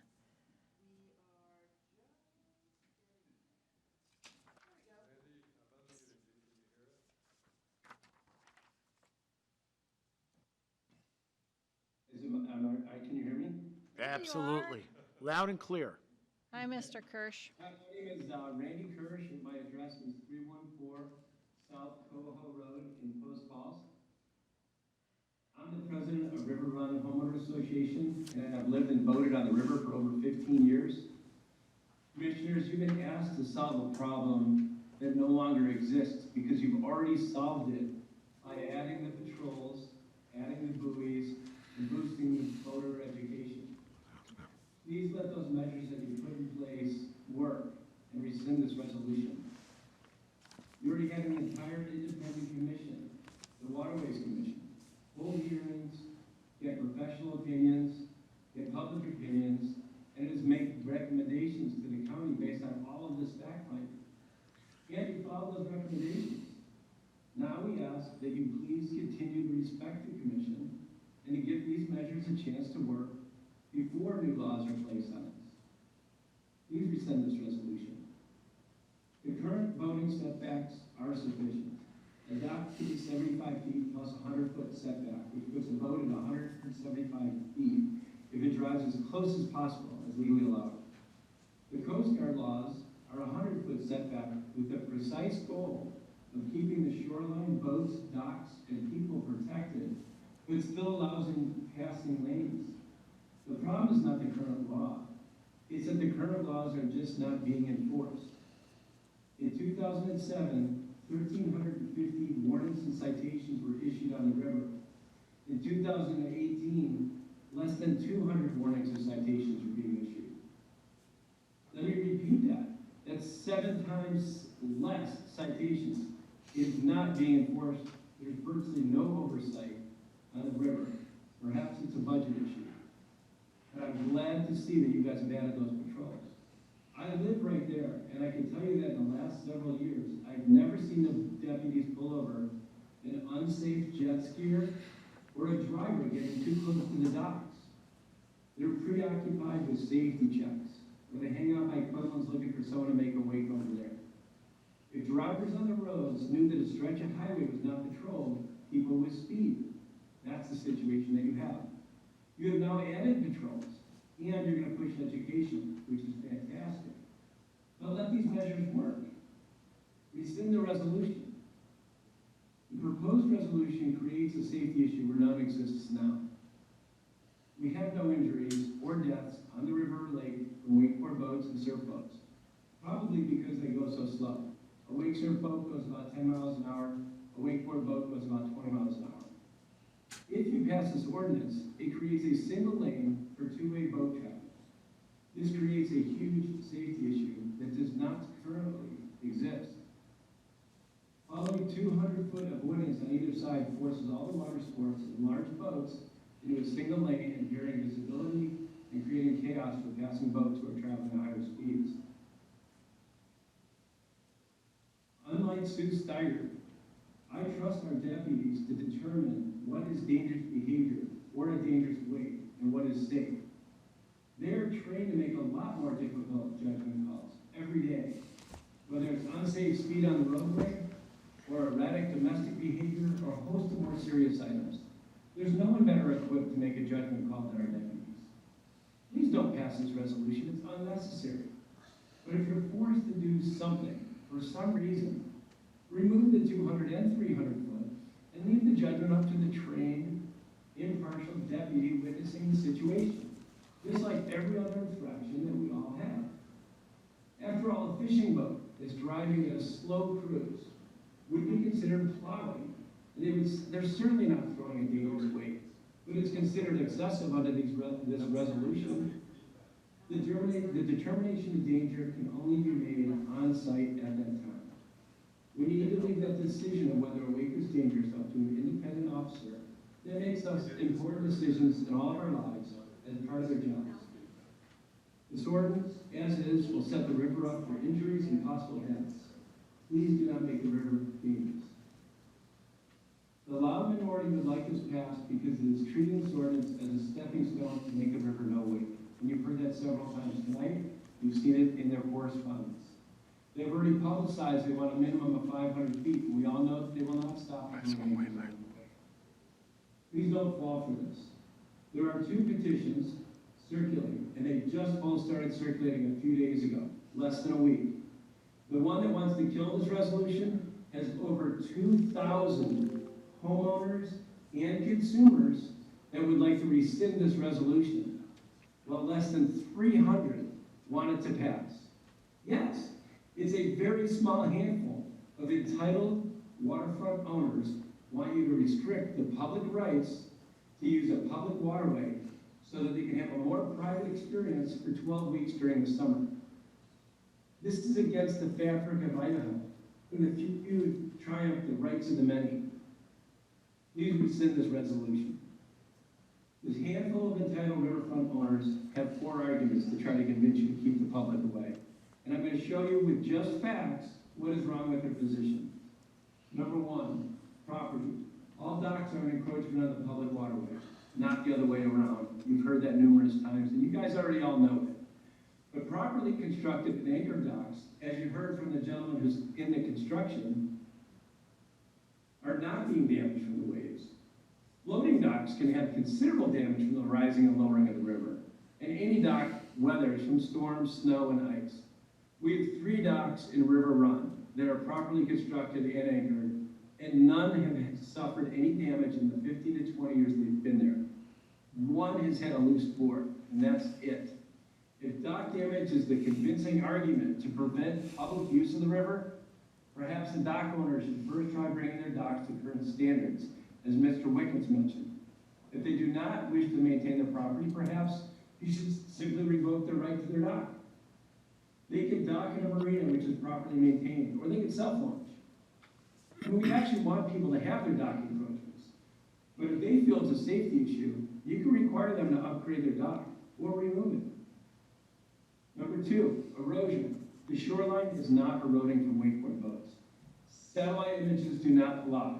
I've included them in the package, and each one of the commissioners, I've sent you a package of satellite photos. Those satellite photos are from Google Earth. They've taken over the last 20 years, and they were taken at 3 random spots along the river, and they're taken at the same month. A lot of people take pictures at different months when the river's at different heights. We took them all, we got them all from the same month, and we measured it. And you can see, this is again, just like the other one, a fact. You cannot dispute this. When the river narrows on one side, it widens on the other. The river shoreline movements, our river is accelerated by the extreme water flow from a vista control, not from wakeboard boats. For example, the water flow in 1 month was 23,000 cubic feet per second in May. It was all the way down to 600 cubic feet per second in August. That's a ridiculously dramatic change. That's where your erosion's coming from, if there's any erosion. That's what's changing the shape of the river. Please notice on these satellite images, when there's a slight change at one bank, it's mirrored on the other bank in the opposite way. These are normal alluvial flows. We're not losing shoreline from wakes.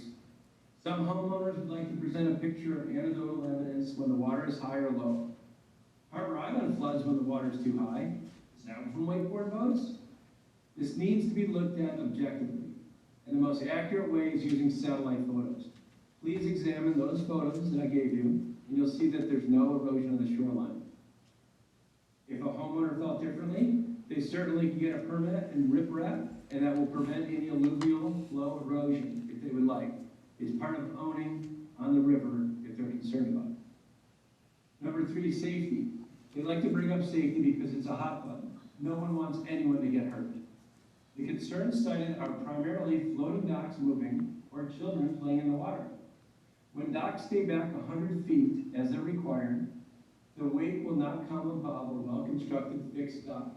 But yes, a floating dock will move. Anyone that is unsteady should not go on a floating dock unless they're prepared for movement. Does this even need to be said? I can't believe people bring that up. When the wakes get to shore, any supervised child will enjoy playing in the waves, just as mine did. It was one of their favorite things about Kiwanis Park. Excuse me, Randy, you're down to 30 seconds, so you might want to move on to item 4. Okay, I get 10 minutes though, right? Yeah, you're down to 30 seconds. Okay. So, all right, so I'm almost done. Our beautiful Spokane River is 111 miles long. Well, we'll leave that. The bottom line is there's a small group of entitled waterfront owners that would like to take away the public's rights to use the river so they can have their own private Idaho for 12 weeks in the summer. Please let your additional patrols, your additional buoys, and the voter education measures work, and don't pile on new laws, especially since the proposed ordinance will make the river more dangerous. Please rescind the resolution. Thank you very much. Thank you. Appreciate it. Okay. So who's next, David? Does anybody have any questions? No? Okay. Thank you, Randy. Do we have somebody else for 10 minutes, David? Yes, sir. It was Craig Hamlet, and I'll unmute him right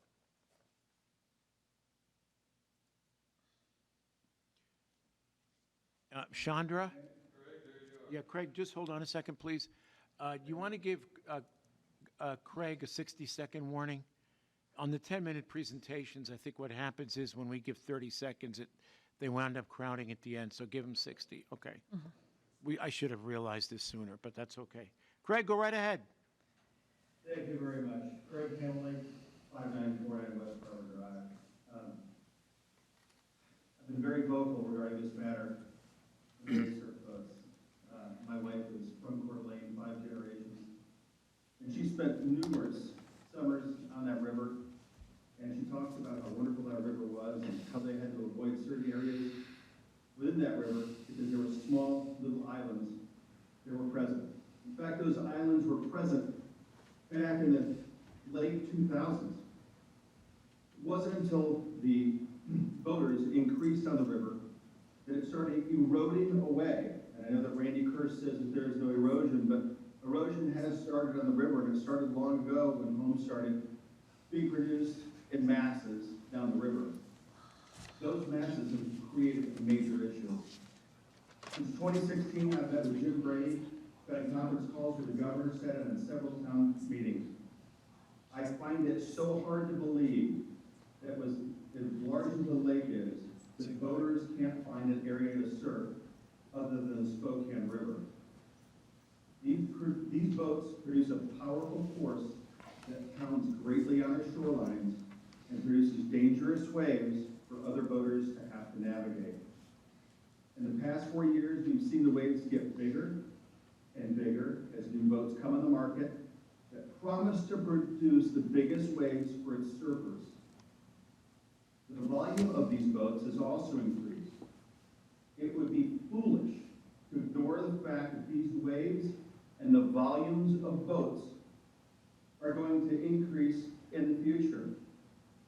Seriously, more people are moving, more people are coming into the Spokane River from Washington than ever before. Boating on the river has become extremely dangerous as the waves created mimic that of ocean waves, and our lake boats and watercrafts are not designed to navigate safely with the waves that they produce. Last year, as my wife and I were cruising the river, 2 wake surf boats passed us going in opposite directions.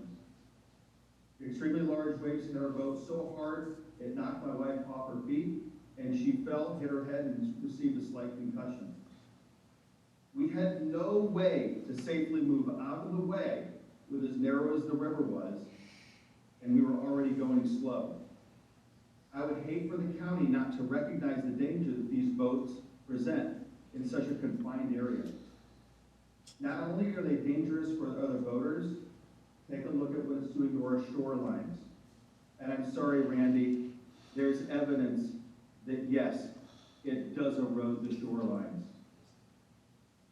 In areas down the river, you can see the erosion where everywhere the county has recognized it, but there has not been, but they've not been able to force the laws on the books. Boaters are responsible for their wake and damage their wake produces. I think it's funny that people talk about enforcing the rules that are already on the books. They've been on the books for years. In fact, it's been one of those things that the county has tried and tried, but the deputies all say, how can we enforce the rules when they haven't been defined? How can you say one thing that you think that the deputies are doing a great job, and in the same breath say that they're doing a horrible job enforcing the laws? They don't have a leg to stand on because there's no defined rules as to what an excessive wake is and what damage it produces. A lot of these boats come from Spokane. They launch their boats at the bottom of the river and wake surf on the river all day.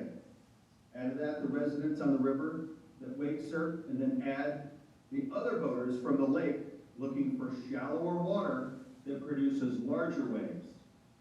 This adds up to a constant excessive damage to our shorelines.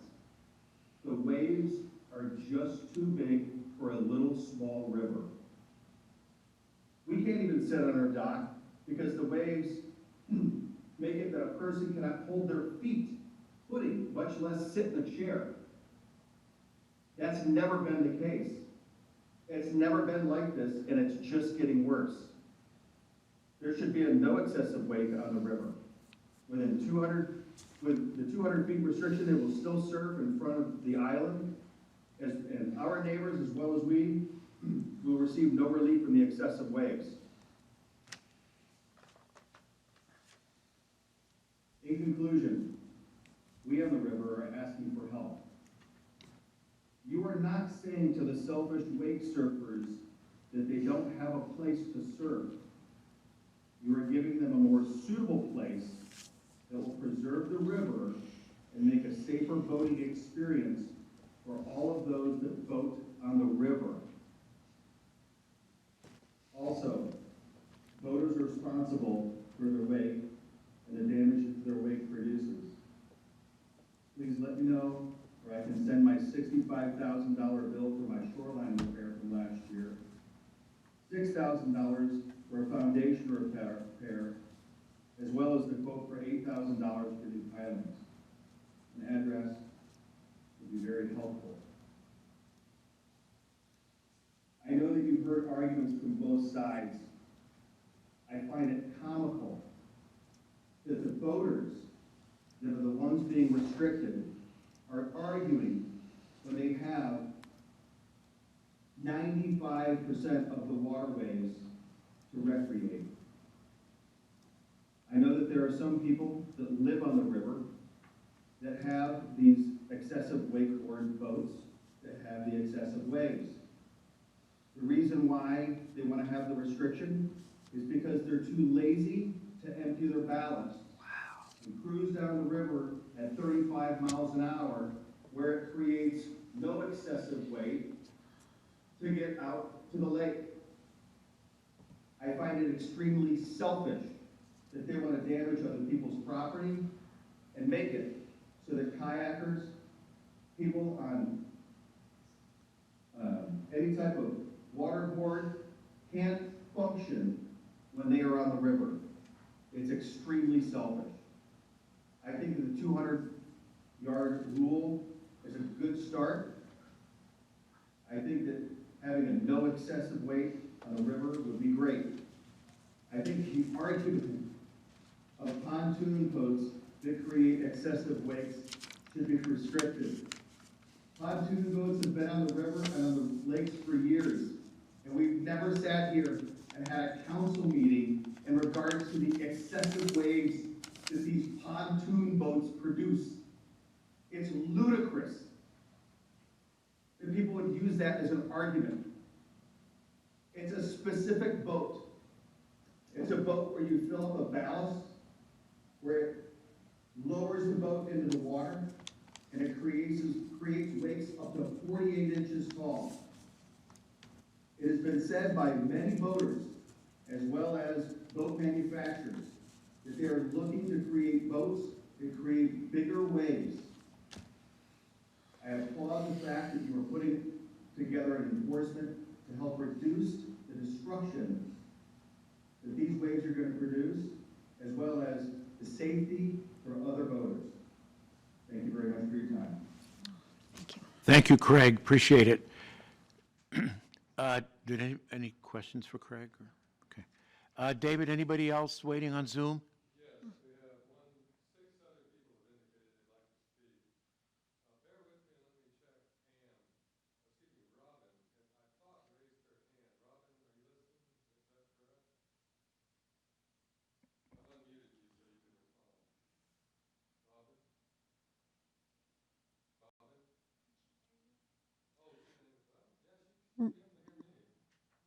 Robin, we can't hear you. Does she need to unmute herself? Okay.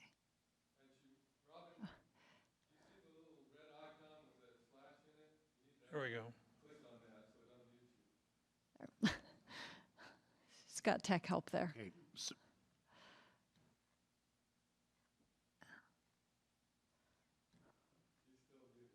Yeah. Oh, she just did. Okay.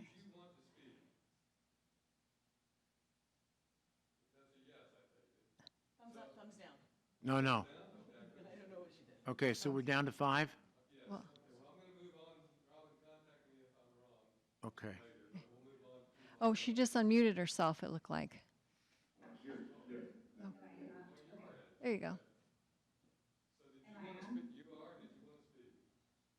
Okay, so I'm not a public speaker. I am a concerned citizen, and I've just recently purchased a house along the Spokane River and specifically bought my house with shoreline and a dock because I've been coming to Coeur d'Alene and Post Falls for over 15 years to enjoy the river. And when I bought this home, it was not, first of all, disclosed to me that any of this ordinance was even on the books. If it had been, I absolutely would not have bought the house along the river. I'm very disappointed to hear that these restrictions are even being considered when it's a public waterway and open for the enjoyment of everyone along the river. The ordinances have been there. I've been surfing and wakeboarding and bringing my family to this area for, like I said, 15 years. I couldn't wait to be able to be in a position to buy a home along the river to be able to enjoy it. And now that it's being taken away because these homeowners along the river are seeing it as an encroachment on their property. I grew up in the state of Kentucky along many, many lakes that we would frequently visit. They don't even allow docks. Many of them don't allow homes. Clearly, this is the reason why, because these homeowners and these dock owners think that it's their waterway and that they have every right to restrict what everyone else in the county does. That said, I keep hearing people say that it's against the economy and that the capitalists are coming in to take over. Well, I've been coming for years to visit. I look forward to bringing things to visit. I assume that the economy booms in the summer because I've been there in the winter and it is not happening. No one is doing anything in the winter compared to the summer. So yes, the people who do come in and visit and come from out of state and those owners that are coming in to live on that lake, they're coming there to boat. They're coming there to utilize that waterway. The restrictions are so restrictive. I keep hearing that it's one side to take away the wake that's this height. Most of you are saying we need to get rid of the wakes altogether. So you're absolutely 100% taking away all water sports together. And that is absolutely restricted. This is still America. We still have rights. It's a public space. And I'm sorry, I've just recently bought a home. It is most certainly going to damage property values because I can assure you that I would not have bought a home along that waterway had these restrictions been disclosed to me. That's the reason that we're buying a home, is to enjoy the waterways. And I do paddleboard, and I do go on the water, and I do swim. And I've been coming for years, and the people that I know around the lake that we know have permanent docks have not sustained damage. They have never once complained. We have never had an issue on the lake that we have been disrupted by a boater passing by, because guess what? We know how to operate a boat. We slow down, we accelerate. We know how to operate when a lake is close by. I'm sorry, Robin. Oh, yeah. Your Yeah, 3 Robin. minutes are up. Yeah. But thank you. Appreciate it. No. Thank you. Next speaker, please. Thank you, Robin.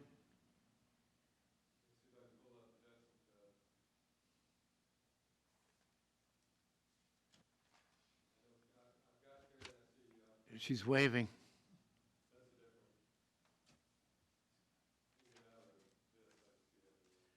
While you're doing that, Robin. Yeah, go right ahead.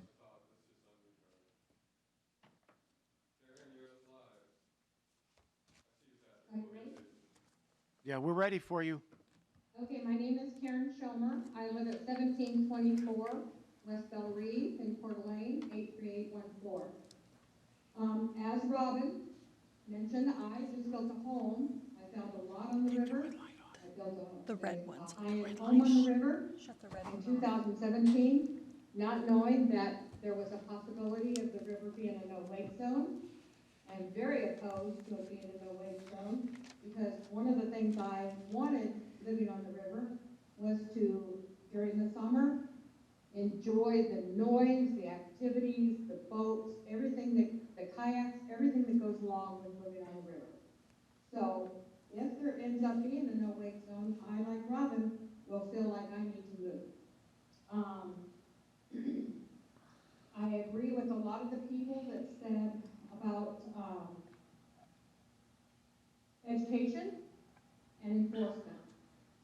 If we already have these laws and ordinances on the books, let's start enforcing them, and let's start educating people better to be more cognizant of, you know, the voting rules and giving people the courtesy they deserve. One gentleman wanted to have a no-wake zone between the Coeur d'Alene Lake and Post Falls Dam. Absolutely not. I mean, there would be nobody that would want to come down the river if that was the case. So I'm against a no-wake zone. If we want to put some kind of ordinance on the size of the wake, I don't know how you'd enforce that, but that's my position, and I appreciate your time. Thank you, Karen. Thank you very much. Just as a point of clarification, who was it that spoke earlier, just before Karen? Robin? Robin. Yeah, you know, Robin made mention that if she knew that there was such an ordinance that she might not have purchased her home. There is no such ordinance yet. That's what we're discussing this evening. So right now, what lies before us is simply a proposal. So just as a point of clarification. Okay, next.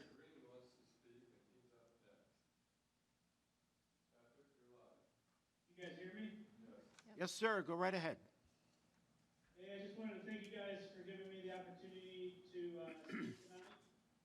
I had the pleasure of speaking at one of your meetings last fall, and really value your willingness to engage the community on this issue. I'm representing Tobler Marina tonight. Tobler's been in Kootenai County since 1948. As you know, we carry multiple boat lines and work on almost every waterway in the inland northwest region. We have customers that are on both sides of the issue that you're facing right now. Having been in the boating industry my entire life, I've had the opportunity of working on waterways spanning the entire country. I can tell you with confidence that the volume of boats Kootenai County will see in the next decade will supersede any volume you are seeing today. This issue will not go away with the restrictions currently proposed, and I would encourage you to look at larger, busier markets similar to Lake Washington, Geneva Lake, Lake Okoboji, Lake Minnetonka. These lakes are well established, and certain regulations pertaining to property ownership requirements have been put in place to protect the shorelines. The growth in Kootenai County is inevitable. The health of the lake and development of our community needs to parallel with that growth. Please do not turn the waterways in this county into the disaster that is Highway 95. My final comment to you is that the issue you face is ultimately on the Spokane River. I would not take anyone I cared about on that river wakeboarding or surfing or water skiing. It's dangerous. We need more enforcement, education, and some type of licensing for folks operating boats. More restrictions will only compound the issue. Thank you. Thank you. Now, do you support the 300-foot no excessive wake on the other bodies, on the other water bodies? Did he sign off? Okay, that's fine. Okay, next. I'm sorry, first name again? Tyler? Okay. Hi, thank you very much for the opportunity to speak to you guys. My name is Tyler Alvarado. I live at 584 South Hidden Island Lane, Coeur d'Alene, Idaho 83814. We do have waterfront property on the south side of the Spokane River. Appreciate this Zoom meeting because I was able to coach my son baseball tonight and then also attend this. So thank you guys very much. I wanted to take this opportunity to express my vote against the proposal right now. I have a 5-year-old, a 3-year-old, and a 1-year-old. We purchased our lakefront, our riverfront property, having the ability to go recreate on the water. I feel safe with my kids swimming out in front of our house on the Spokane River. I heard comments tonight about it being selfish of wake surfers to want to surf on the river itself versus going up the lake. And I don't agree with those comments. Being a dad of young children and wanting our kids to be raised on the water, we have a finite amount of time that we are able to be on the boat with our little kids before we have to get back and get the kids to bed for their naps. So you can only go a certain distance, you know, at a certain time frame. We do choose to recreate on the river during off-peak hours because the problem is not wake surf boats, it's the quantity of boats in general. And that's an unintended consequence of the inevitable growth that's happening in Coeur d'Alene. I'm also a business owner and have purchased and restored several buildings in downtown Coeur d'Alene. And the growth in this area is, you know, it's exciting for economic development and for job growth, but it does have unintended consequences, which is increased cost of living, increased, you know, traffic, whether it's on the roadways or the waterways. So there's a lot of unintended consequences. I think that the current regulations are sufficient and need enforcement, and that property owners on the waterways, specifically the Spokane River, have to take personal accountability for protecting their shorelines and their docks. We do that as part of the expectation in our monthly budget that we have to maintain our shoreline and our docks. And frankly, we don't have an issue because we've done it properly, and so we don't have damage to our docks, we don't have damage to our shorelines. So I just thank you guys for this opportunity. I want you to know that, you know, from a property owner on the river, I do feel safe with my little kids there. You know, and when time permits, we do go to the lake, but we are against the proposed ordinance as it would drastically impact, you know, property values. And if there was no lake on the river, you know, essentially everybody who owns waterfront property on the river, it would take them 3 hours each way to get, you know, up to the lake to actually go recreate. So I think that the waterway needs to remain open and we need to enforce existing laws. Thank you. Appreciate it. No. No, sir. Thanks, Tyler. Thank you.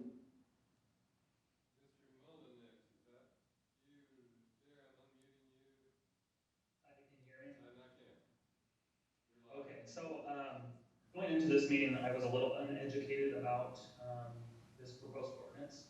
I was initially against, or totally for it. Now I'm believing I'm against it. And my comments are that I think a couple people have touched on this. It's kind of an all or nothing thing. For the Spokane River's sake, as it's proposed, and for parts of Lower Twin Lakes where it's completely narrow, it's just not feasible. You can't enforce it. Boats simply can't go the speed that they need to when it's narrow in those certain spots around the river. So being that it's kind of an all or nothing thing, in my opinion, I'm now against it. That being said, I think that everything goes back to enforcement and education, like everyone else has touched on. But what nobody has talked about is that with your guys' departments, your Parks and Waterways department, I've personally reached out to Nick multiple times and had good conversations with him. And the feedback that I've received is that you guys simply don't have the resources and the ability to do anything about this. And my concern at the time was the channel in Twin Lakes. We live in Spokane Valley. We own property on the channel in Twin Lakes. And it is a designated no-wake zone as the laws are written, but it's not enforced. It's not well signed. And most of the boaters and people that are out there aren't trying to break the law. They're not trying to cause excessive wakes and damage people's property. It just needs to be better educated, or people need to be better educated, and it needs to be more known to people. A simple sign at the boat launch. I know buoys are an issue, but I have personally offered to finance and take out buoys in the fall time myself and been turned down. And so I kind of feel like with the way that things are set up now, that's great. And maybe more enforcement is, you know, a good thing as well. But when someone from the public reaches out to the department and is basically offering to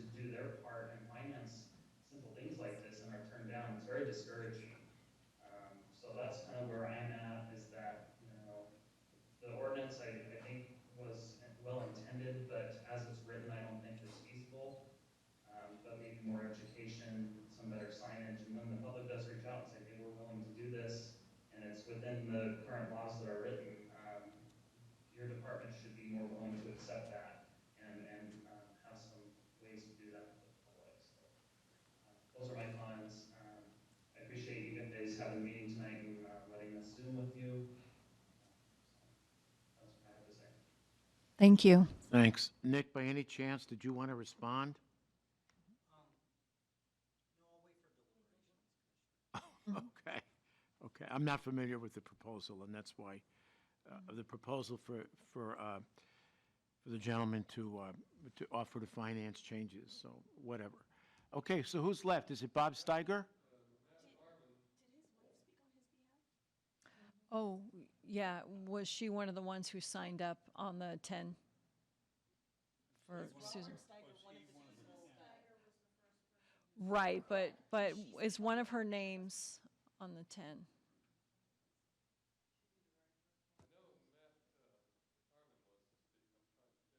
Okay, we can go with Matt. Yeah, that's fine. All right, let's go to Matt. Matt, you're on.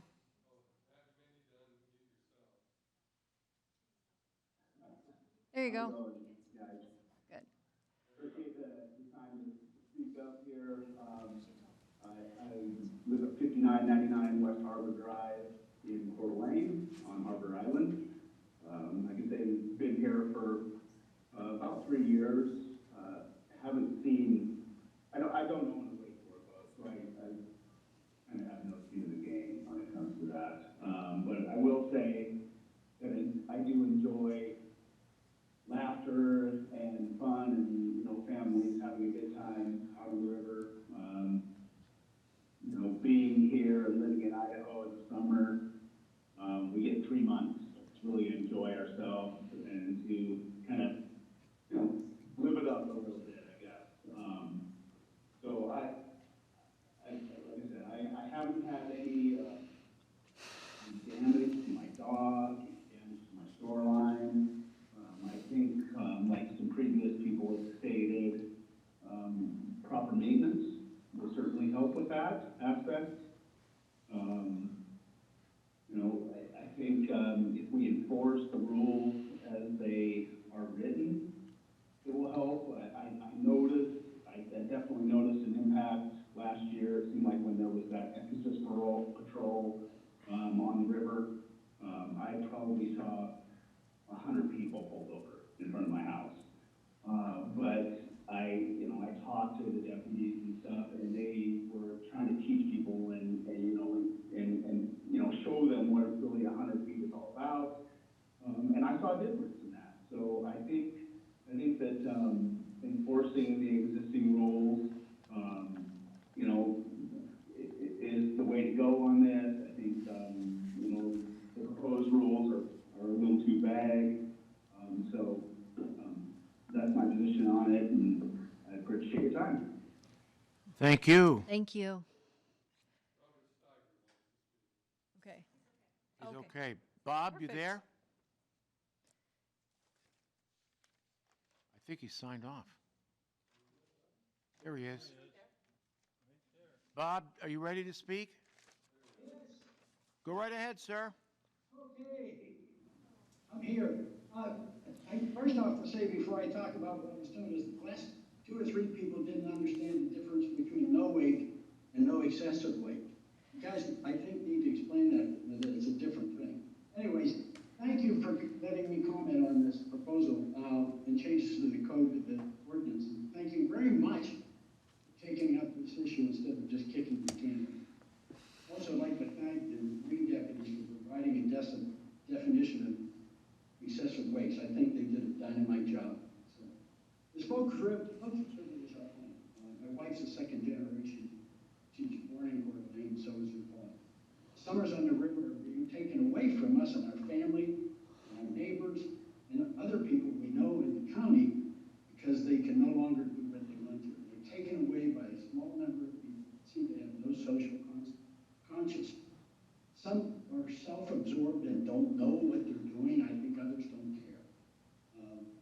Anyways, I looked up the definition of sociopath. It's defined as a personality disorder manifests itself in extreme antisocial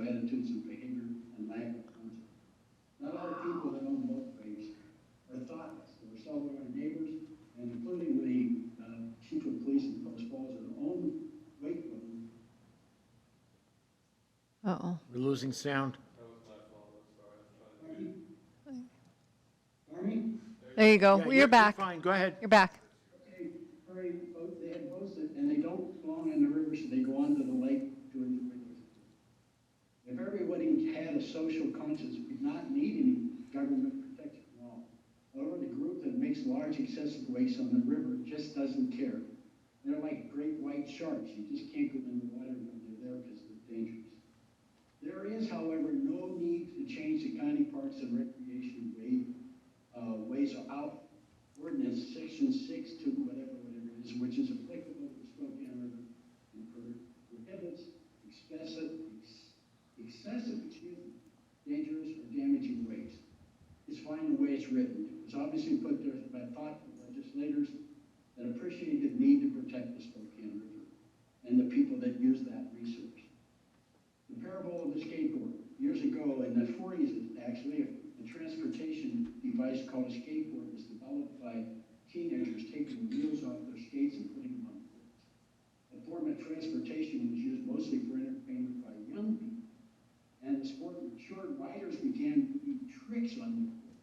They looked for places that would help them with their tricks, like sticks, planters, Yep. and Excuse me. and Bob, you're down to about 20 seconds. okay, well, anyways, the bottom line is this. What we did to help those people is we put together skate parks, and that worked. You have a proposal here. If you just take away the 100-foot ordinance, which causes a problem, to make a big change.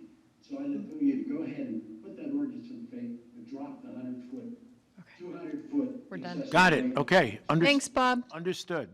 Okay, thank you. Okay, so that wraps it up for Zoom? Okay, and John, did you want to speak, sir?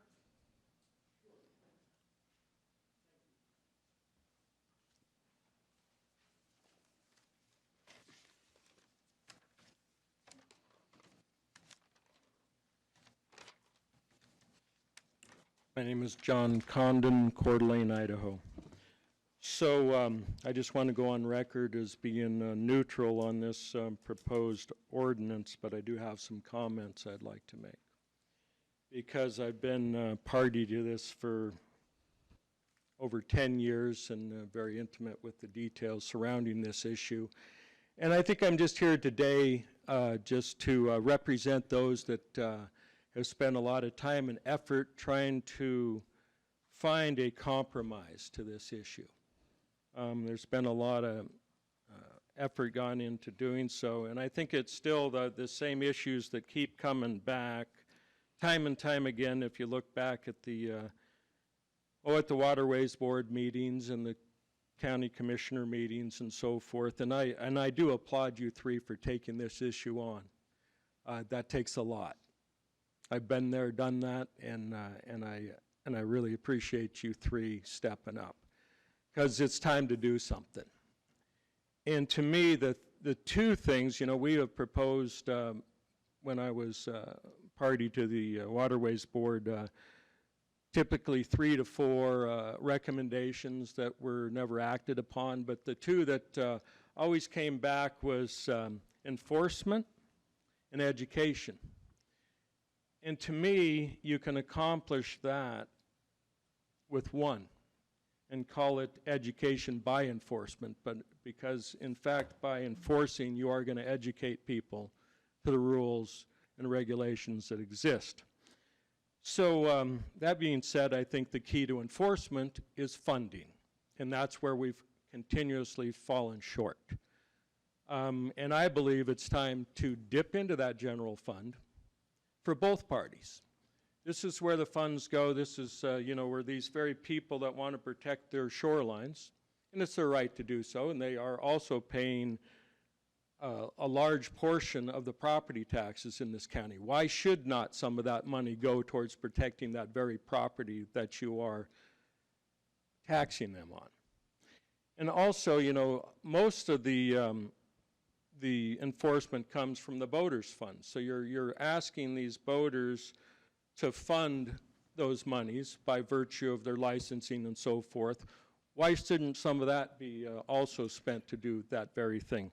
So my final comment is this, and I was actually inspired by tonight's proceedings. I think they should be considered for future county commissioner hearings because, as you well know, I've been party to many over the last couple of years, and they have never been this civil.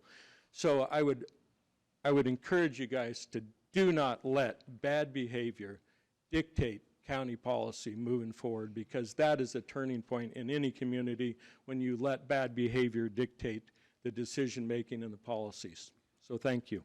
Thank you, John. Thank you. And that was a good wrap-up. Yes. Okay, good. I'm quoting you, John. Don't let bad behavior dictate policy. Okay. You already stole my kick the can. Anyway, so that about wraps it up. Not bad, just under 25 minutes ahead of schedule. Does anybody have anything to add? Leslie? Bill? No. Sergeant Klickerfuss, any thoughts, sir? No, I'm good. It was a good forum. I think people got to speak their piece and glad to see it. Okay.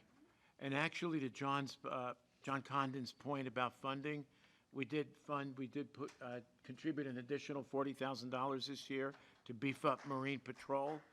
And so